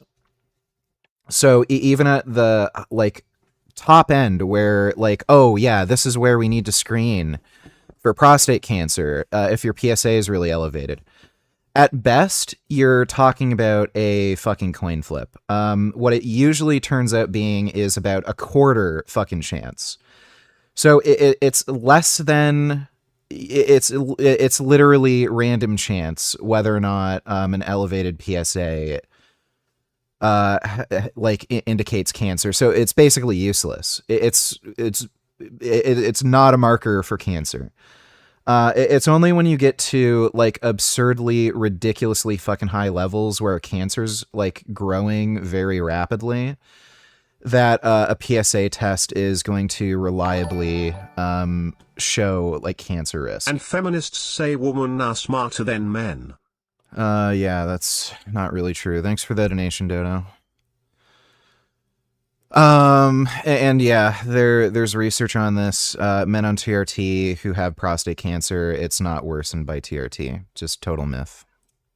So we're very protective about that. So PSA means? PSA is a prostate-specific antigen. It's the screening test for prostate cancer. So we're real careful about the prostate issues with the potential for a cancer. But once all those are back, what we'll do is call the patient back and then have a discussion about what your testosterone levels are and whether or not you're a candidate for hormone replacement or testosterone replacement therapy. Okay, this guy's an idiot. Once men are 35 and older, their testosterone levels drop approximately 1% a year, and that is just part of the male physiology. This is also extremely misleading. Men's testosterone levels have been declining throughout every age category over at least several decades. So when they say, oh, well, you really need to start considering TRT when you're 45, like, no, you need to consider it when you're just a man. So once you hit puberty and you're in your teenage years, you really should get it checked periodically. I'm pretty sure the average man in their mid-20s has about the same testosterone as your average man in their mid-70s at this point, which is fucking crazy. So men of every age group should get their testosterone checked and consider testosterone replacement therapy. That's why that more than 50% of men over 50 have some form of erectile dysfunction. That's part of the whole hormone replacement therapy to improve your libido and sexual prowess, as well as those other symptoms I was talking about. So you mentioned it's just a natural occurrence in men once they hit around 35, the testosterone starts dropping. Are there any contributing factors to that? You know, like environmentally or lifestyle choices? Alcohol doesn't help. Yeah. Poor diet, excess fat, adipose tissue. That's where actually estrogen is stored. So guys that are overweight tend to have a little bit more estrogen, which competes with testosterone. Once you have been administered hormone replacement therapy, the testosterone can convert into estrogen. It's called aromatization. And so we watch both hormones very carefully. There is therapy if the estradiol level gets a little too high. There's an easy medication you take once a week, and it usually stops that conversion from testosterone to estrogen. And so we follow that after the initial blood work, and we start on hormone replacement. Then we'll repeat the lab work, just the hormone portion, about a month later, and see if we've hit the mark. I thought fat generated estrogen, not just storing it. You literally did not listen to anything the guy said. So, sorry you can't understand plain English. As far as improving your testosterone level and making sure that estradiol level stays low, because they compete against one another. So once someone starts, what does that treatment actually look like? There's 3 basic ways that we can administer supplemental testosterone. My favorite happens to be injections for men, usually once a week, and usually a cc or less, which is very little. Cc is about 1/5 of a teaspoon. So you inject it into your thigh or your buttocks, and then That's kind of weird that he recommends thigh injections. Your thigh area tends to be particularly sensitive. It has a lot of like veins and nerve endings. So a lot of people end up having bad injections into their thigh. It's kind of a weird recommendation for a doctor to make. It's also weird that they recommend glute injections. It's kind of a difficult area to inject. Like, you have to reach around. You can't really see it that well. And the amount of volume dudes are even injecting, even if they're only injecting once a week, it's just not that fucking high. So it's strange that they don't just say, inject your fucking shoulders. again, do that for about a month, and we'll follow up with the post-injection lab work. A second way is actually creams or ointments that you apply to the skin. Those don't have a good absorption track record, and it doesn't increase the testosterone very much. A third way is the one good thing that testosterone creams do is they are more effective at increasing sex drive and erectile function. So if that's your primary goal of TRT, you might want to consider either just using cream or using the cream on top of injectable testosterone.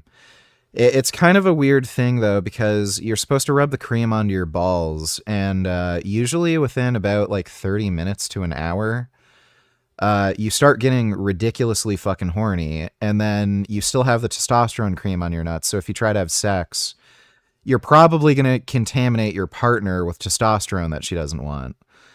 So it's a little stupid, but, you know. Is pelleting, where we make a tiny incision in the fat of the patient's buttocks. Testosterone pellets are fucking stupid. Don't ever get them. They're just beyond dumb.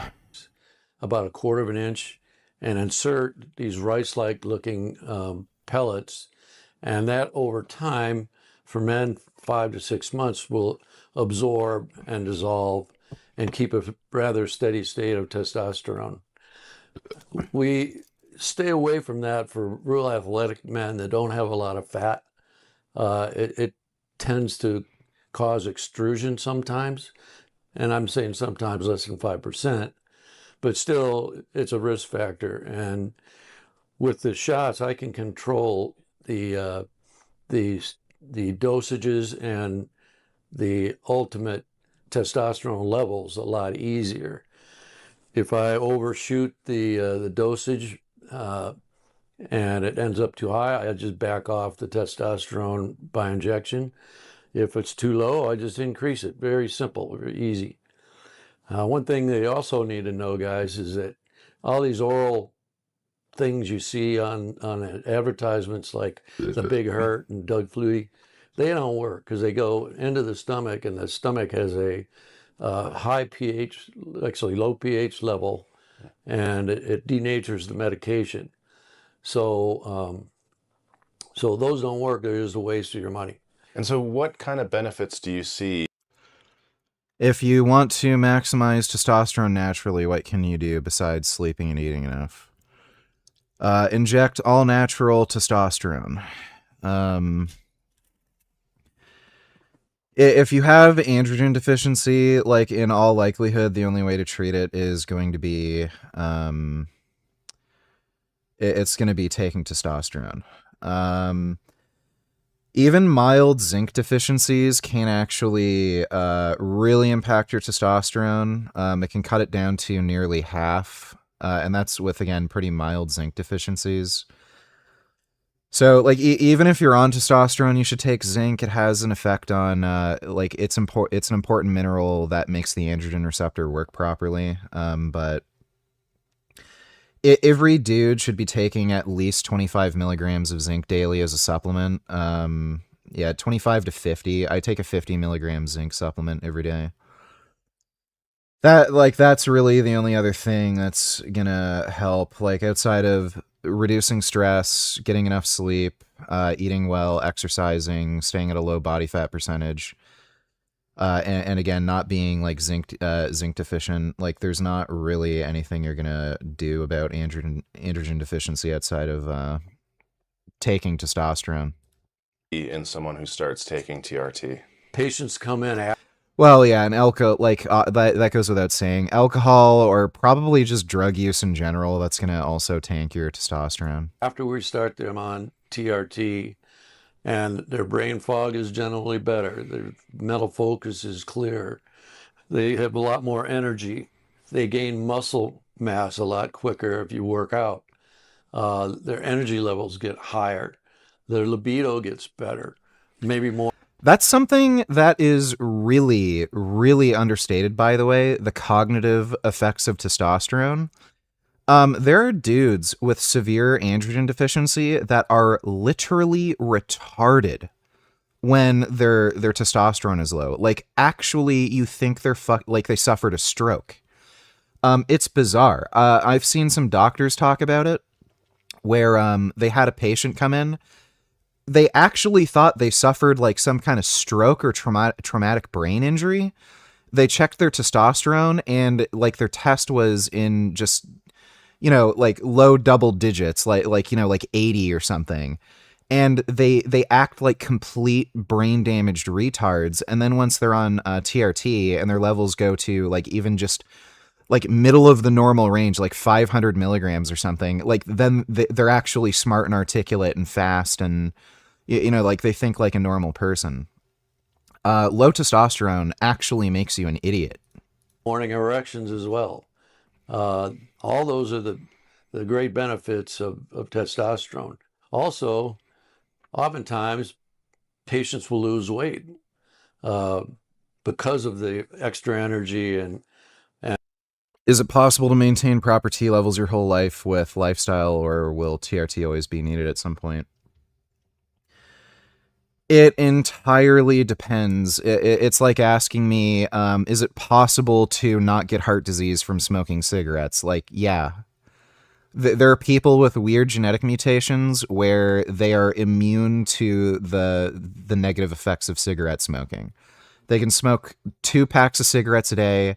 They never develop heart disease. They never get lung damage. It's just because they have the ideal set of genes to protect them from smoking. Same with testosterone. You can find dudes who are in their 90s and they have a testosterone level in the thousands. It's extremely rare though.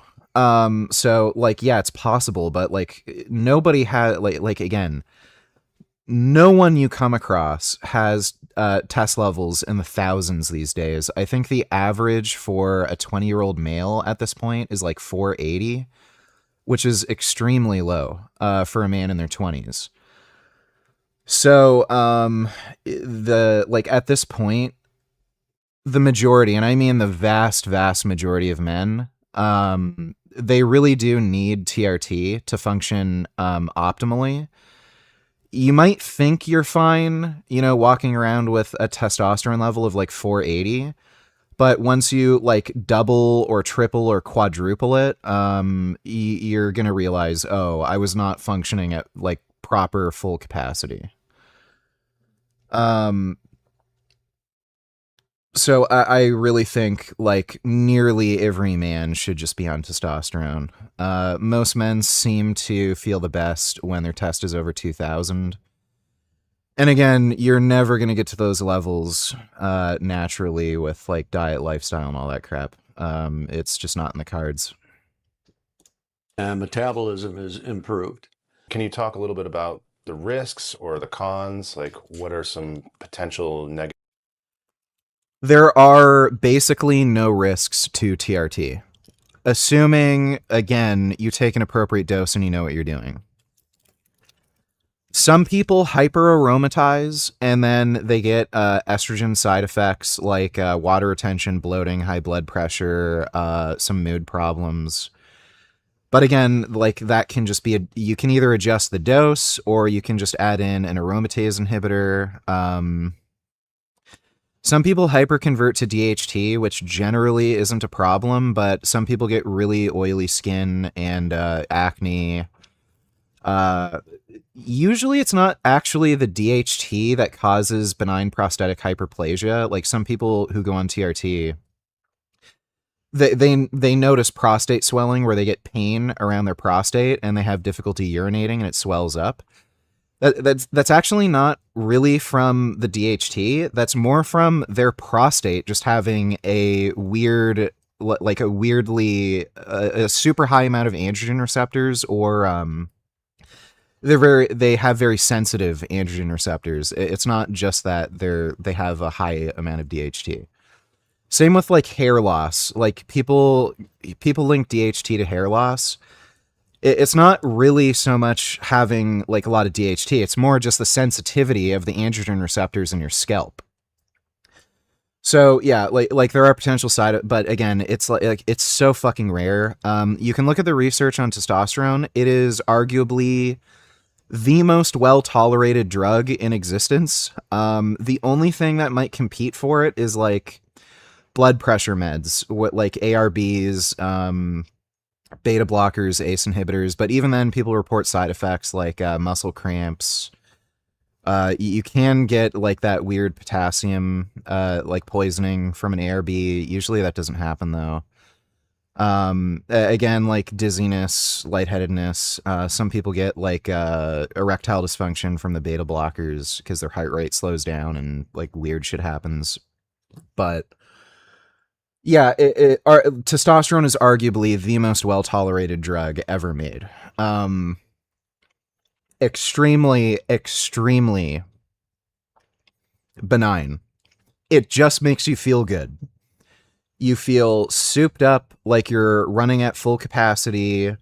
You build more muscle, you're hornier, you can fuck better, like everything just gets better. Negative effects. So the negative effects of testosterone are several, but they're less than 5 to 3%. So one is patients may lose hair or gain hair. Exactly. Sometimes they. Is that even a problem? Like, I mean, just take the bald pill. Hair is usually a pain in the ass for a lot of people, and they don't even realize it. You have to, like, shampoo your fucking hair because it gets greasy and oily and itchy. It's harder to wear, like, a motorcycle helmet. You know, you have bad hair days where you just can't get your fucking hair straight. You know, like all this crap. If you're a dude, Like, just take the fucking bald pill. Who cares? If you have the gene for hair loss, you're just gonna go bald anyway. So, like people have been calling me bald since I've been on YouTube, or saying that I'm going bald. My hairline's exactly the fucking same since I started YouTube, and since I started taking steroids, not just test. I'm on testosterone, boldenone, Masteron, and Tren right now. Masteron is particularly known for causing hair loss. A lot of people end up like losing clumps of fucking hair from Masteron, just falls out.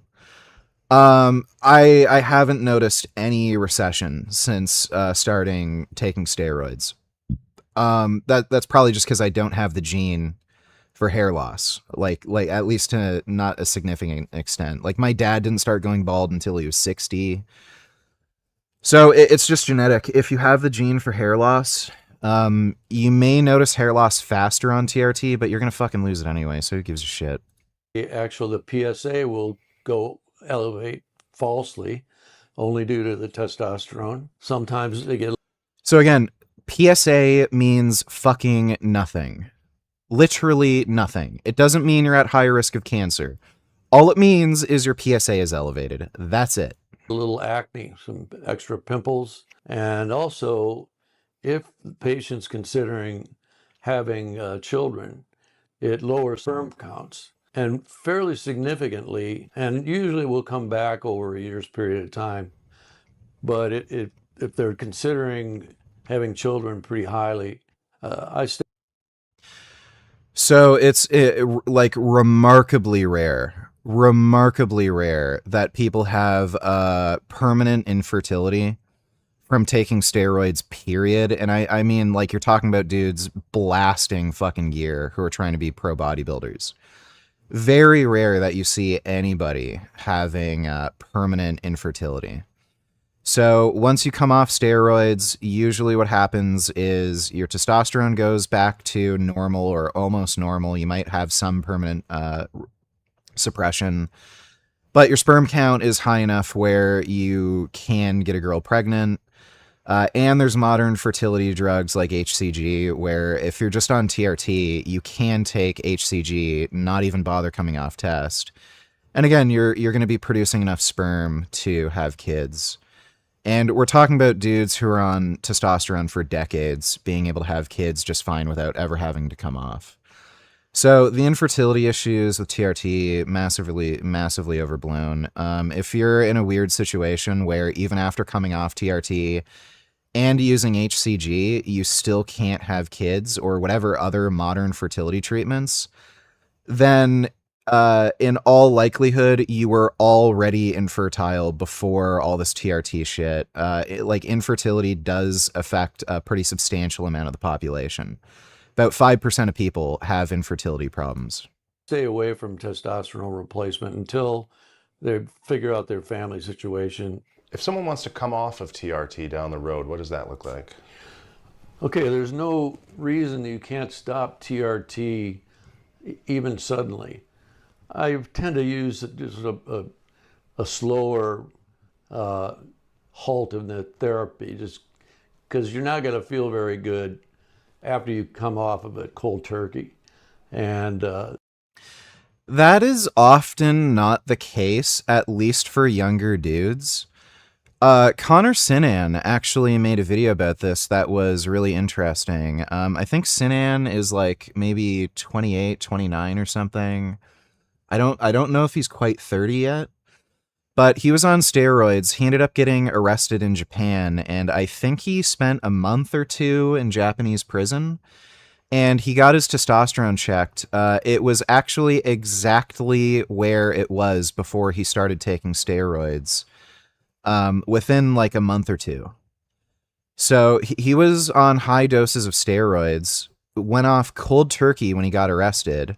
He got his testosterone checked when he came out, and I think within a month or two, like right when he got out, his testosterone was exactly what it was when, like, before he started.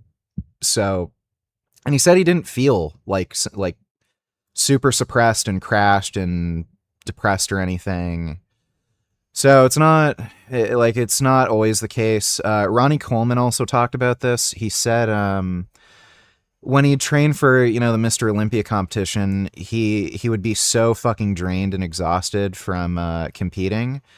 He would take a 2-month break. He wouldn't train. He wouldn't take any steroids. And he said when he came off cold turkey, he just felt perfectly normal, like no different. So some people may have prolonged suppression. That happened to what's his name? He was that guy who was a really big deadlifter. He almost deadlifted 1,000 pounds. Pete Rubish. Yeah, Pete Rubish had really suppressed testosterone for quite a while, and I think it is still a little suppressed. I don't know why the fuck he doesn't go on TRT. So that it does happen, but it's not the case for a lot of people. It's better just to wean yourself off, but there's no real harm in it per se. It's just you won't feel very good, and you're going to know it. Let's talk a little bit about common myths or misconceptions about. If you're already suffering from male pattern baldness, will testosterone likely speed up the process? Yeah, there's a good chance.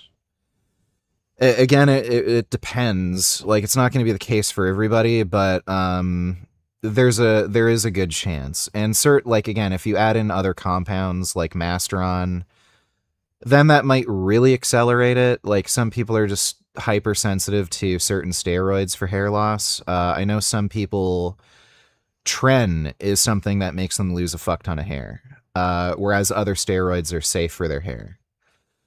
But yeah, there is a good chance if you already are experiencing recession that it will accelerate with testosterone. But like, again, who the fuck cares? Just take the bald pill. You're going to go bald anyway.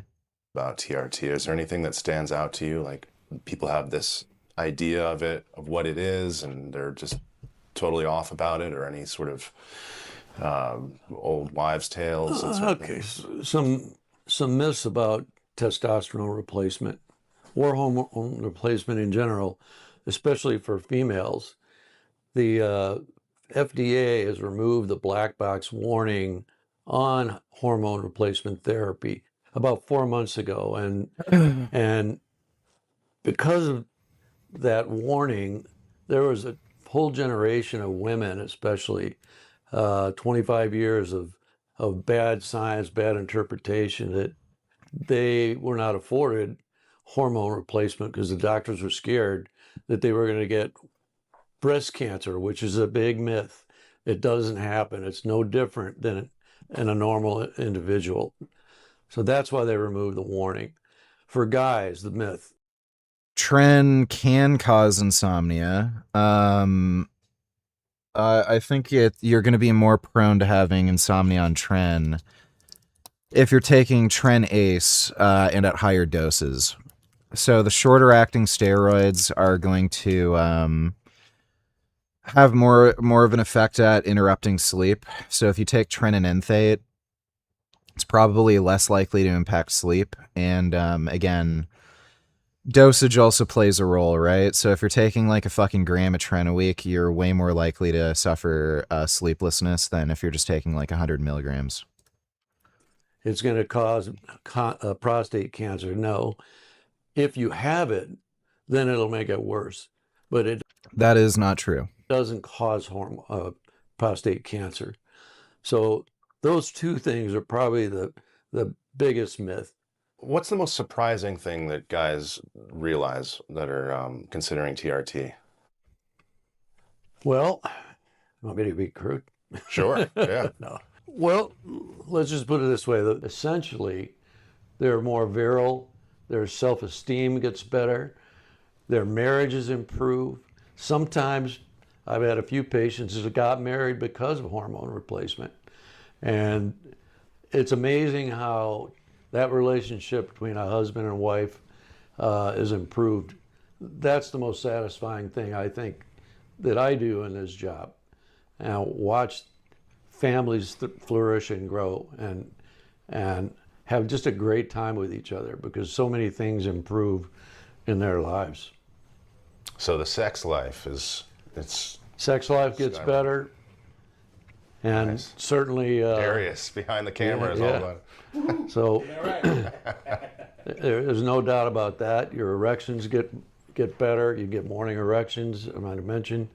Your libido's there. You want to do it more often.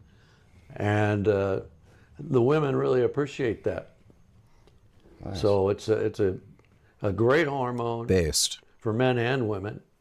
As I might have mentioned, the women actually have such a profound effect once they get on testosterone because they're not used to it. And once they get on it, their libido improves and they have better sex. That's important. What made you want to specialize in this? Oh, man. Well, I finished an ER career of 40 years, and I didn't want to retire from medicine. I still had things to give, and I just decided that this is an area that wasn't very well taken care of. Even urologists and OBGYN specialists, they don't really want to fool with this because it takes time, it takes expertise, and it also they don't make a lot of money doing it because they make their money on operating and more difficult procedures than we do here. So in my mind, it's filled a void in a specialty of hormone replacement that I think is needed in the Atlanta area. Is there anything else that you think we should mention about TRT or men's health in general? We have a lot of other therapies here at Total Body Therapy of Georgia that we provide to help women's and men's health. There's something called soft wave and stem wave, and you can look that up on the internet, but it helps orthopedic injuries and it helps facial collagen formation, and also not only hormone replacement, but erectile dysfunction. There's other therapy other than testosterone to fix erectile dysfunctions that we have. So I would encourage you, if you would like to. Inspired you to go vegan 8 years ago. Been vegan ever since. Based. Glad you went to the dark side. Talk about your Trent experience. I immediately noticed I could sleep better.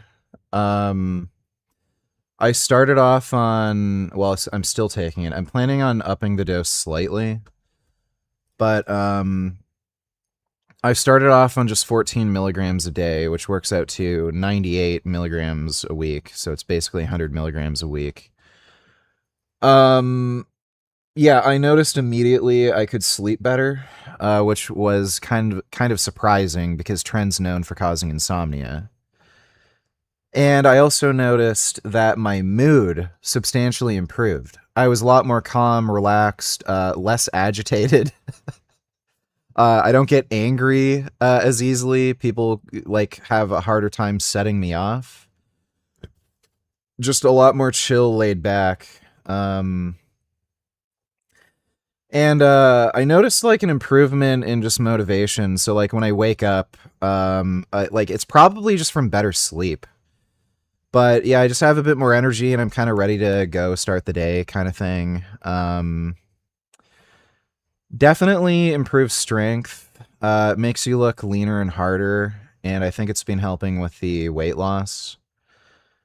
Yeah, and I've just been getting more jacked. I've been losing body fat, but my weight has stayed the same for a while now. I'm hovering around 220 every day. So that's a very good sign. If you're losing body fat but maintaining the same body weight, that means you're gaining muscle at a pretty rapid rate while still losing fat.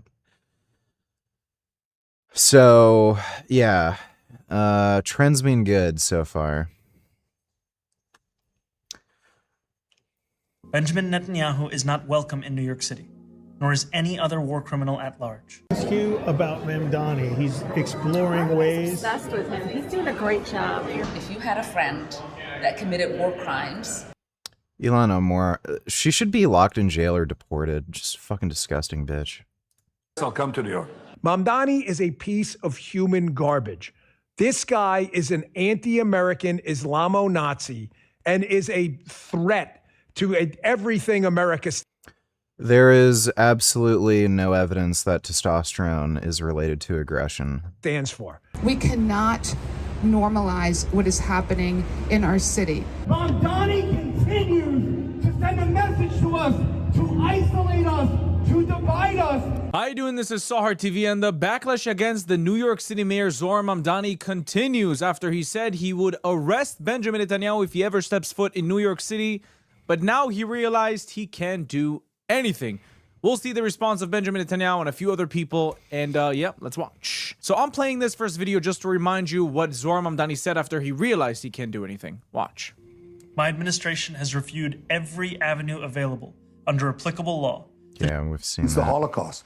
He's basically supporting, he tries to say that he doesn't, but he's supporting the Hamas murderers who raped our women, then beheaded them, burnt babies alive, slaughtered our men, took innocent people hostages, 251 men, women, children, babies. That's who he's supporting. And they're the ones who are responsible for genocide. They would have killed, as their charter says, and as they themselves proclaimed, they would have killed every single Jew in Israel and every Jew in the world.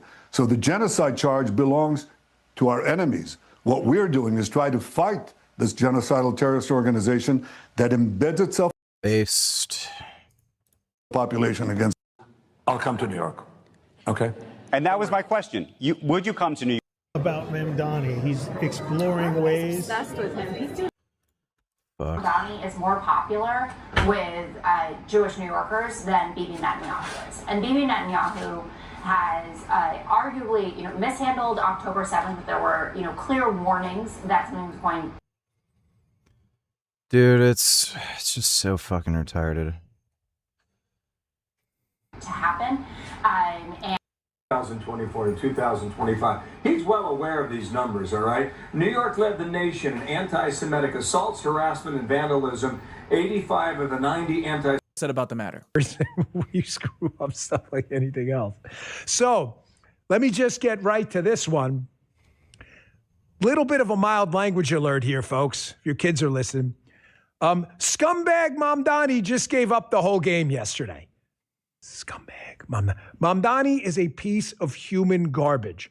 This guy is an anti-American Islamo-Nazi and is a threat to everything America stands for.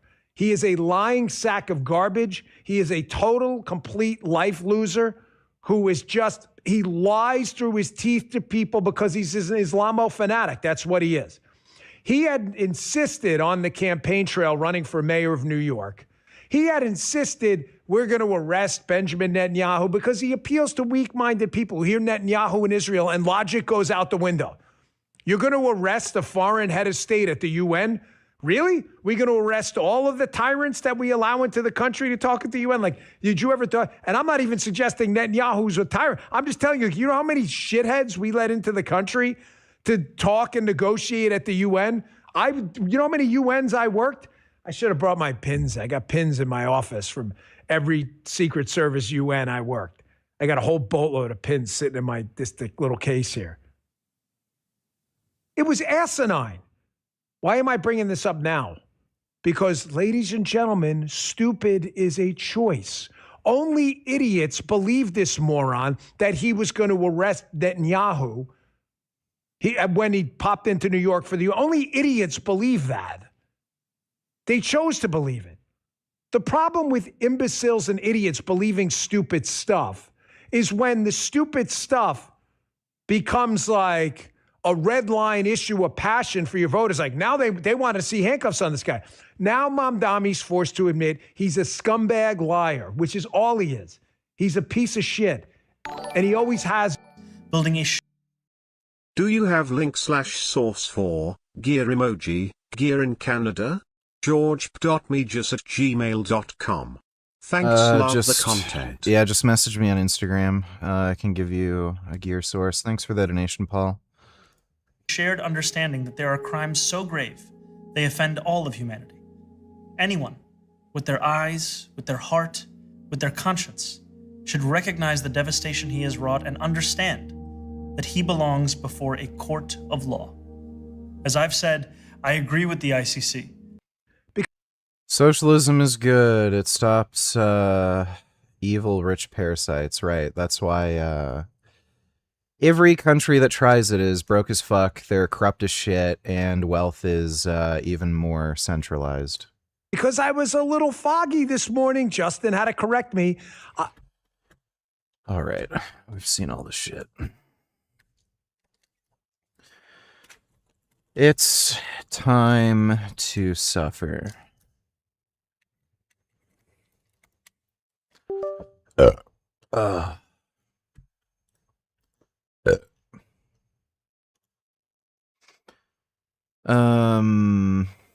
There we are. Bro, fucking Battletoads gives me nightmares.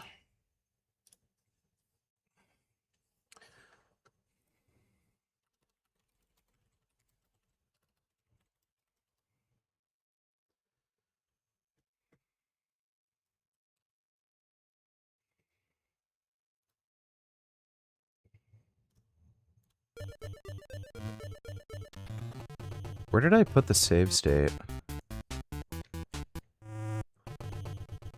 Ah, crap. Oh my god.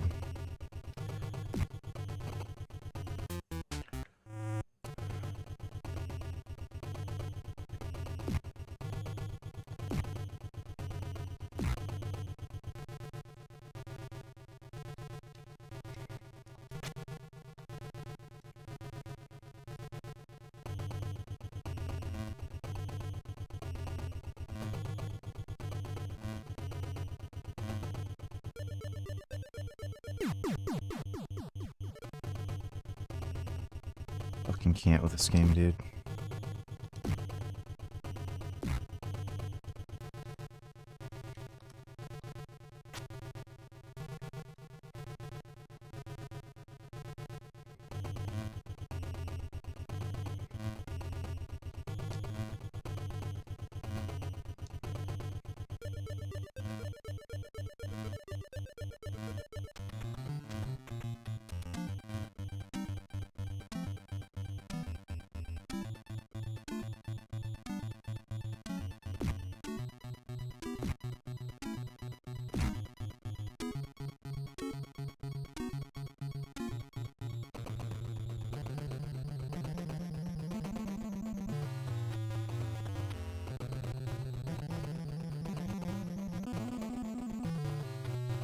Something about the music on this level that's just very unsettling, too.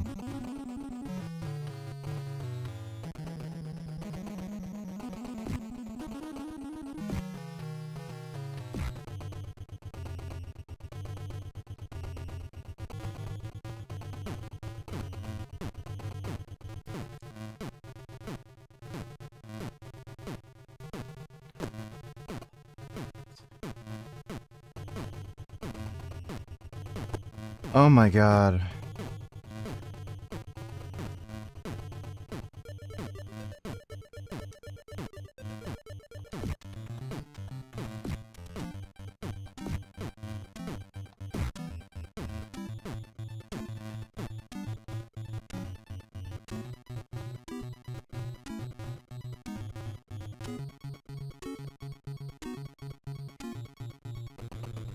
This fucking bitch ghost.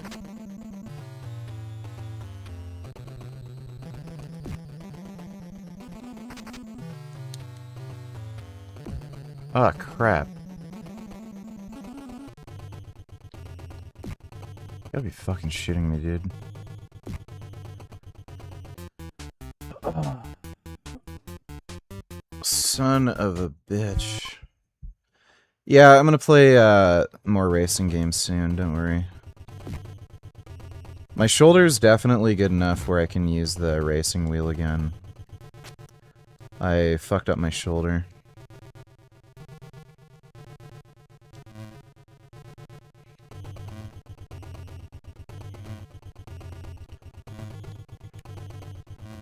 Fuck.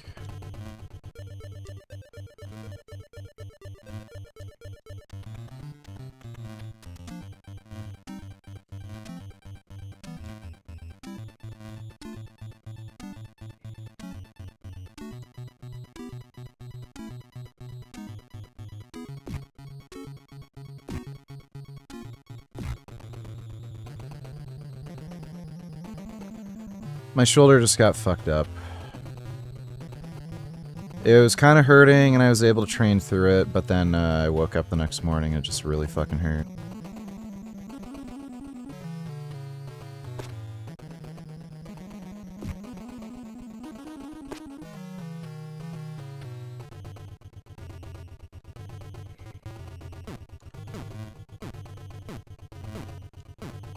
Oh, shit.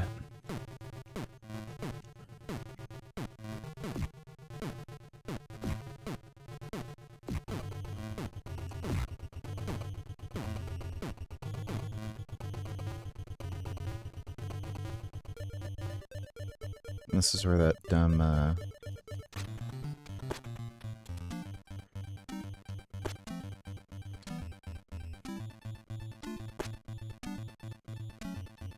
There we go. We are making progress.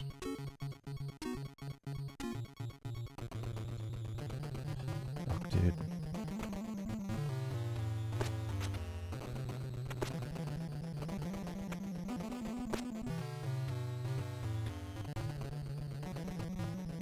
Oh yeah, fuck these jumps.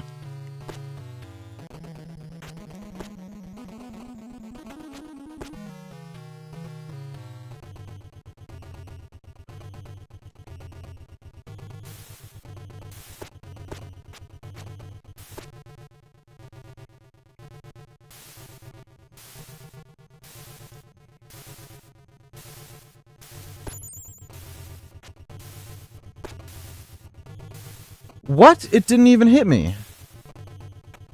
That literally didn't even fucking hit me. Dude, this... Oh my god, I can't fucking believe it.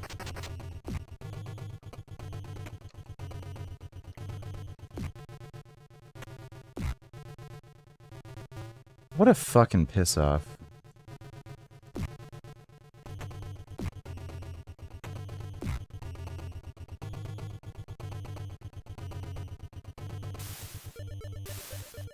Shit.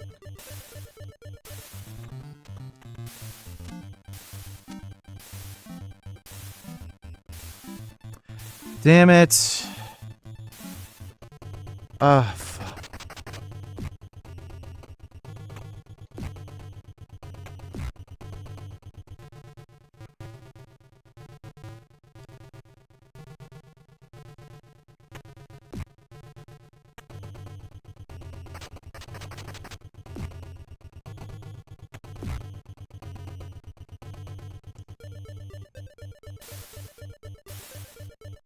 Oh, man.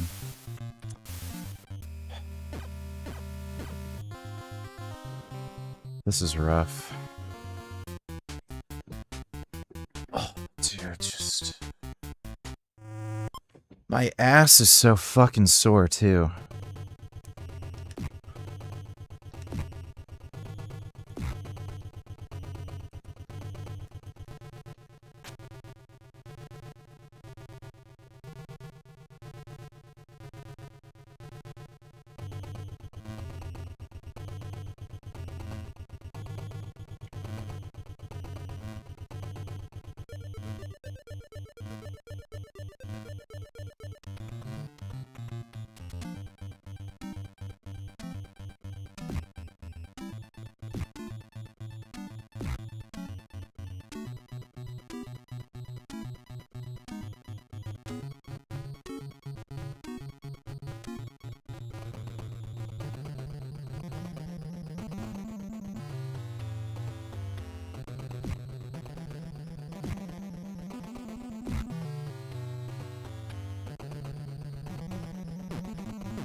You bitch.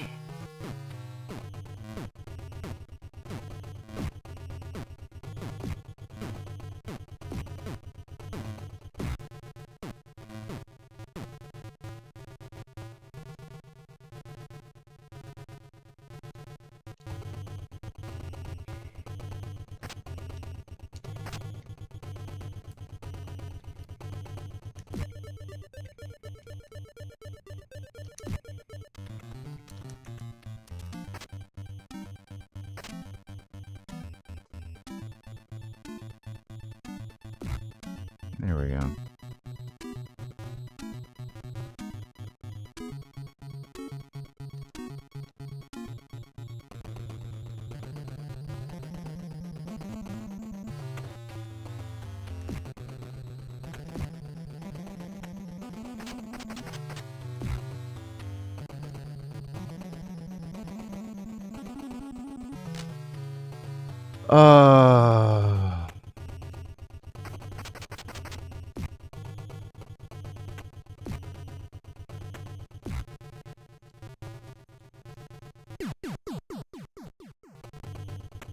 The fuck is that shit? Did you fucking see that?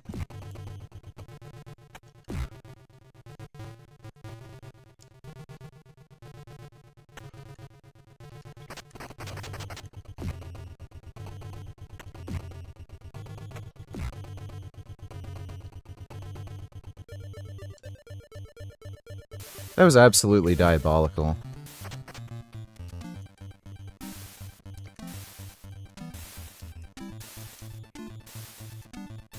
Can you even... I have no fucking idea.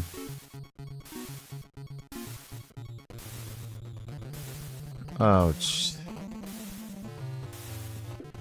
oh, dude.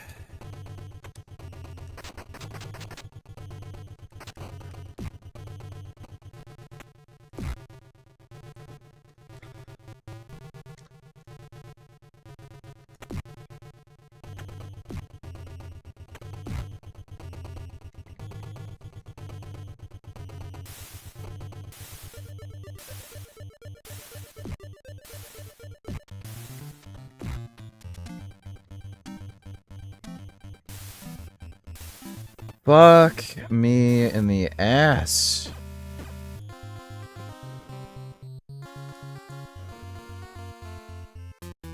This game is, like, actually too fucking hard, man. It really is.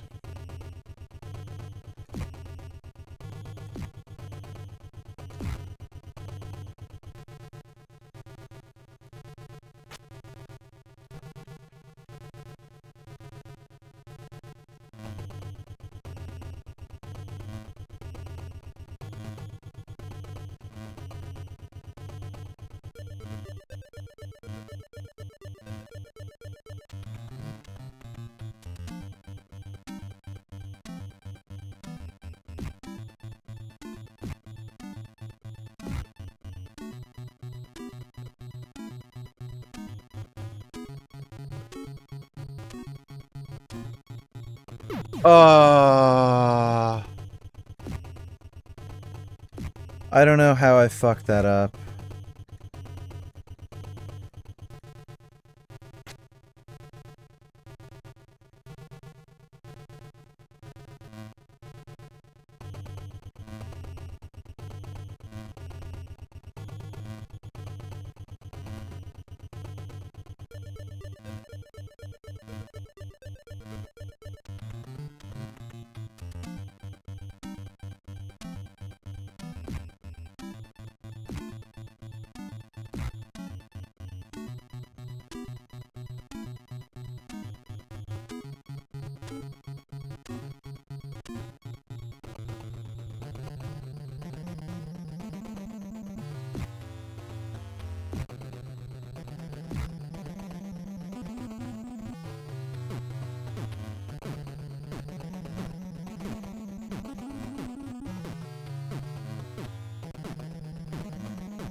It just...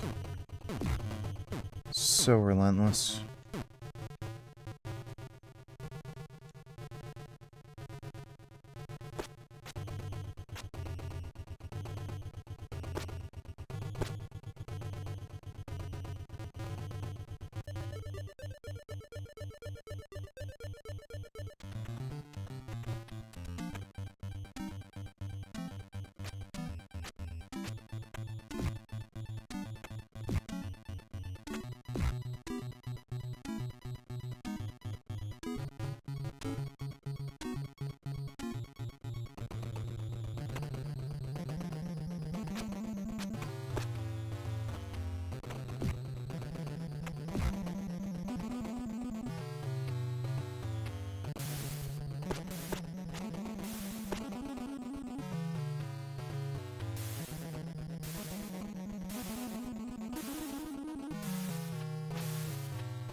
I have no idea.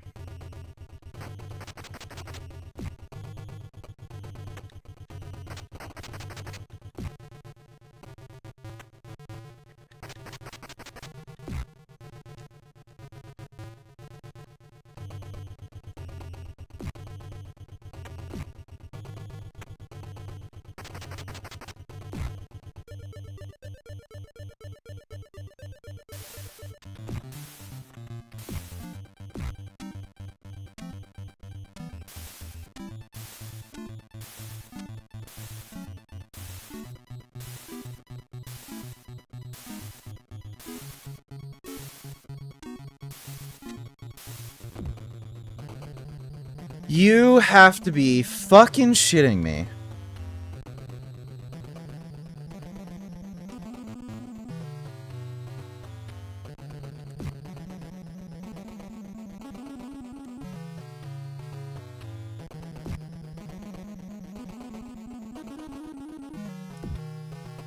Oh, Jesus fucking Christ.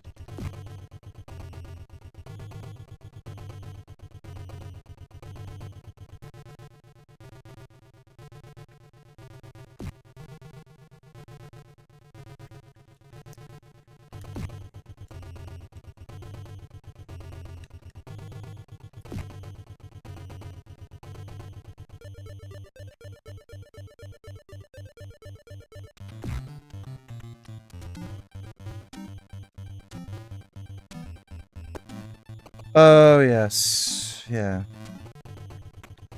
Yeah. Okay.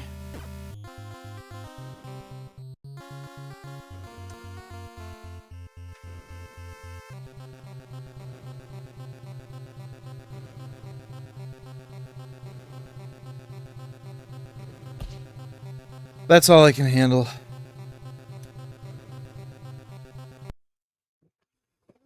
I literally can't do any more than that. Oh my god.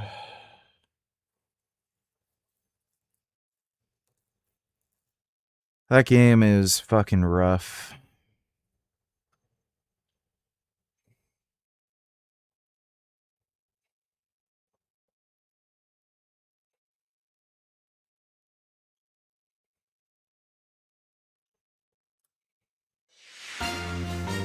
For 3 votes.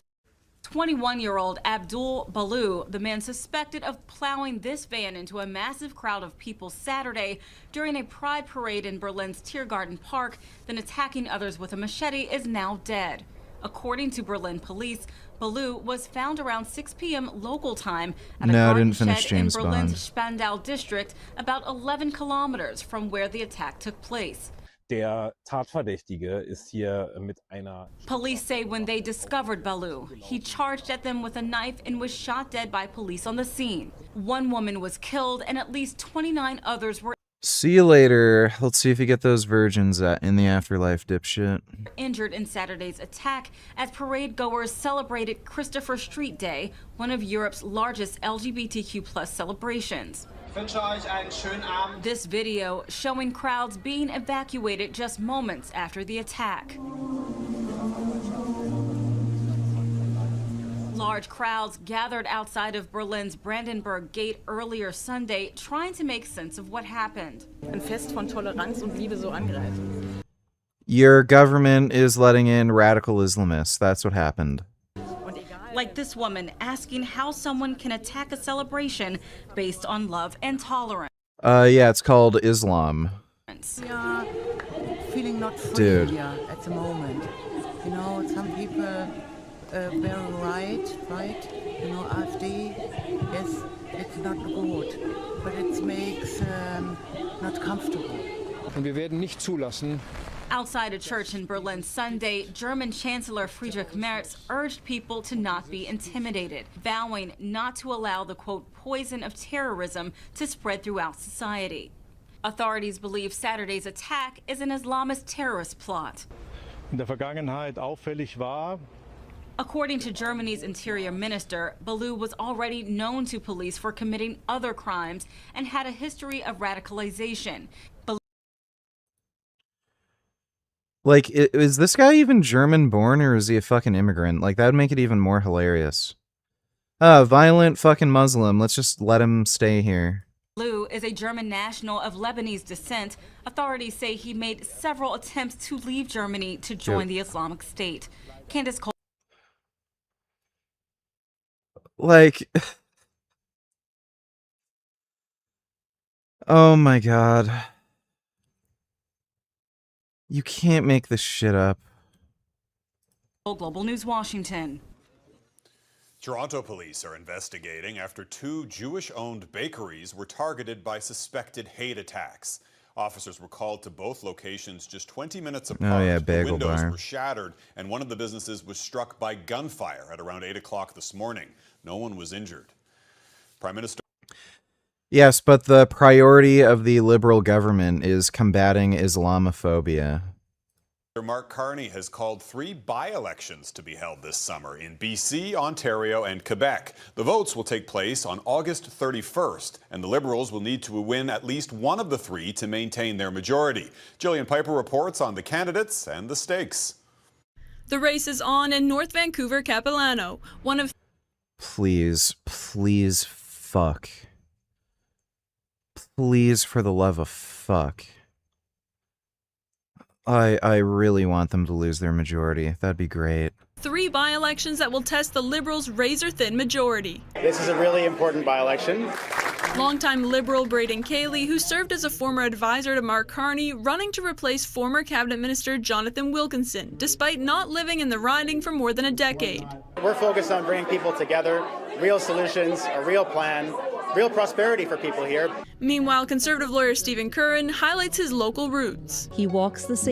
Liberals and Bloc Québécois in a rural Quebec riding, which former Conservative MP Richard Martel vacated. I don't know how the Bloc is even a fucking party. Basically, you're just voting to make you more poor if you vote for the Bloc. That's literally all they do. They just make everyone perpetually more poor. And then the NDP are just literal commies. Like, they actually shouldn't be allowed to be a party in Canada. Earlier this month, when Carney appointed him to the Senate. In last year's federal election...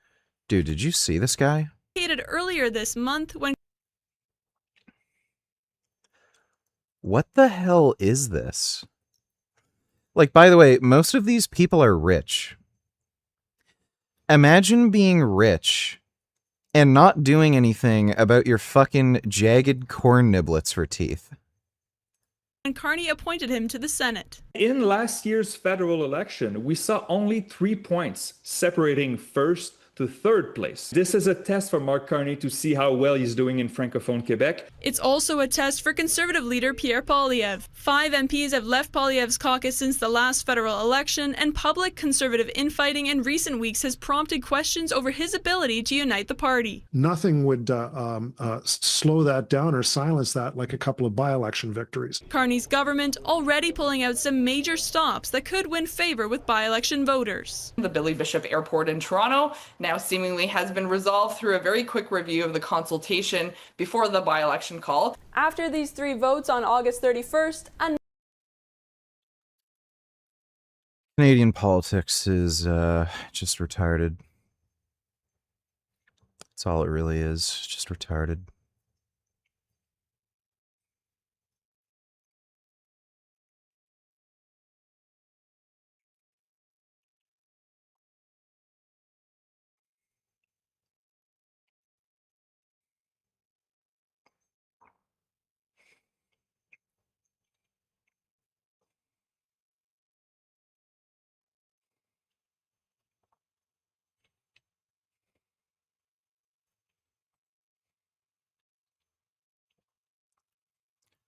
North Korea is going to send 30k men to Ukraine. They're all just going to fucking give up. First chance they get, they're just going to surrender.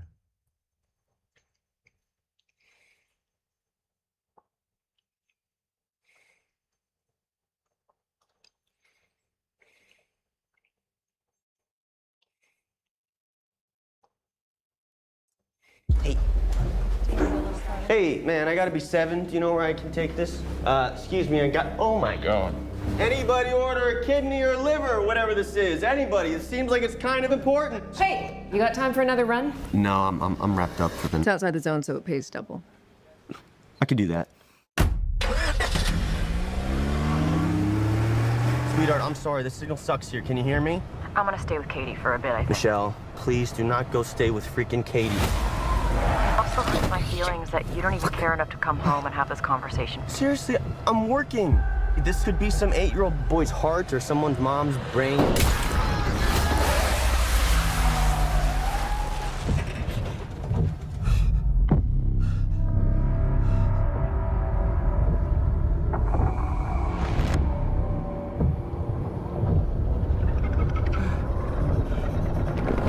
Hello?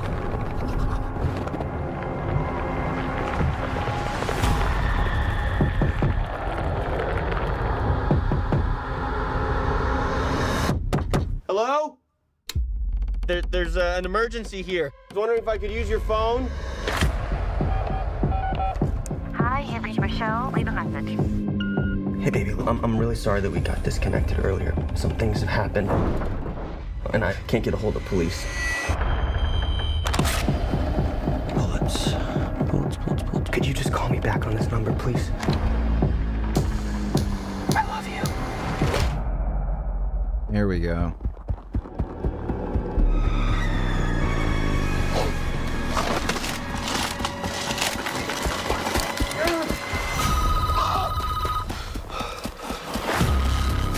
Everything that has happened in this town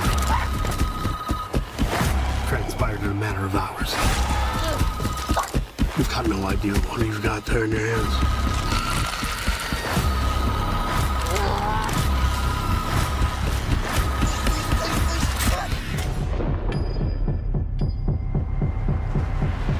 Yeah, where was it going again? Raccoon City General. Hey, no sweat.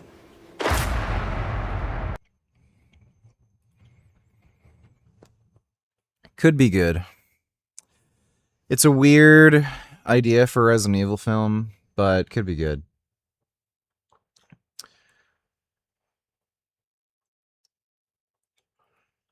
But it is late. I'm going to go to bed. Big thanks to everybody who donated on Streamlabs. Really appreciate it. I'm going to go out tomorrow to see a movie with Isaac. We're going to go watch Evil Dead Burn, but I don't have to train, so yeah, when I'm back, I'll just start streaming. We'll do the usual. And we will have a jolly good time. Maybe I'll make a mask, actually, on stream. I wanted to make a crossbones mask. And I got some stuff to make it. I got a black balaclava thing that has no eye holes. I got some white paint for fabric and shit. So we might make a crossbones mask on stream. That might be fun. So I might do that. Will I ever stream with Isaac? I don't know. I'm not sure if he's actually interested in streaming with me. We'll see. So yeah, I'm going to look through some of the different designs for his mask. I think I'm settled on a particular comic panel where I think I'm going to base it off of that one. But yeah, that's basically his mask design. It's kind of like a mix between Punisher and Bane. So we might be doing that tomorrow. But hope you all had fun.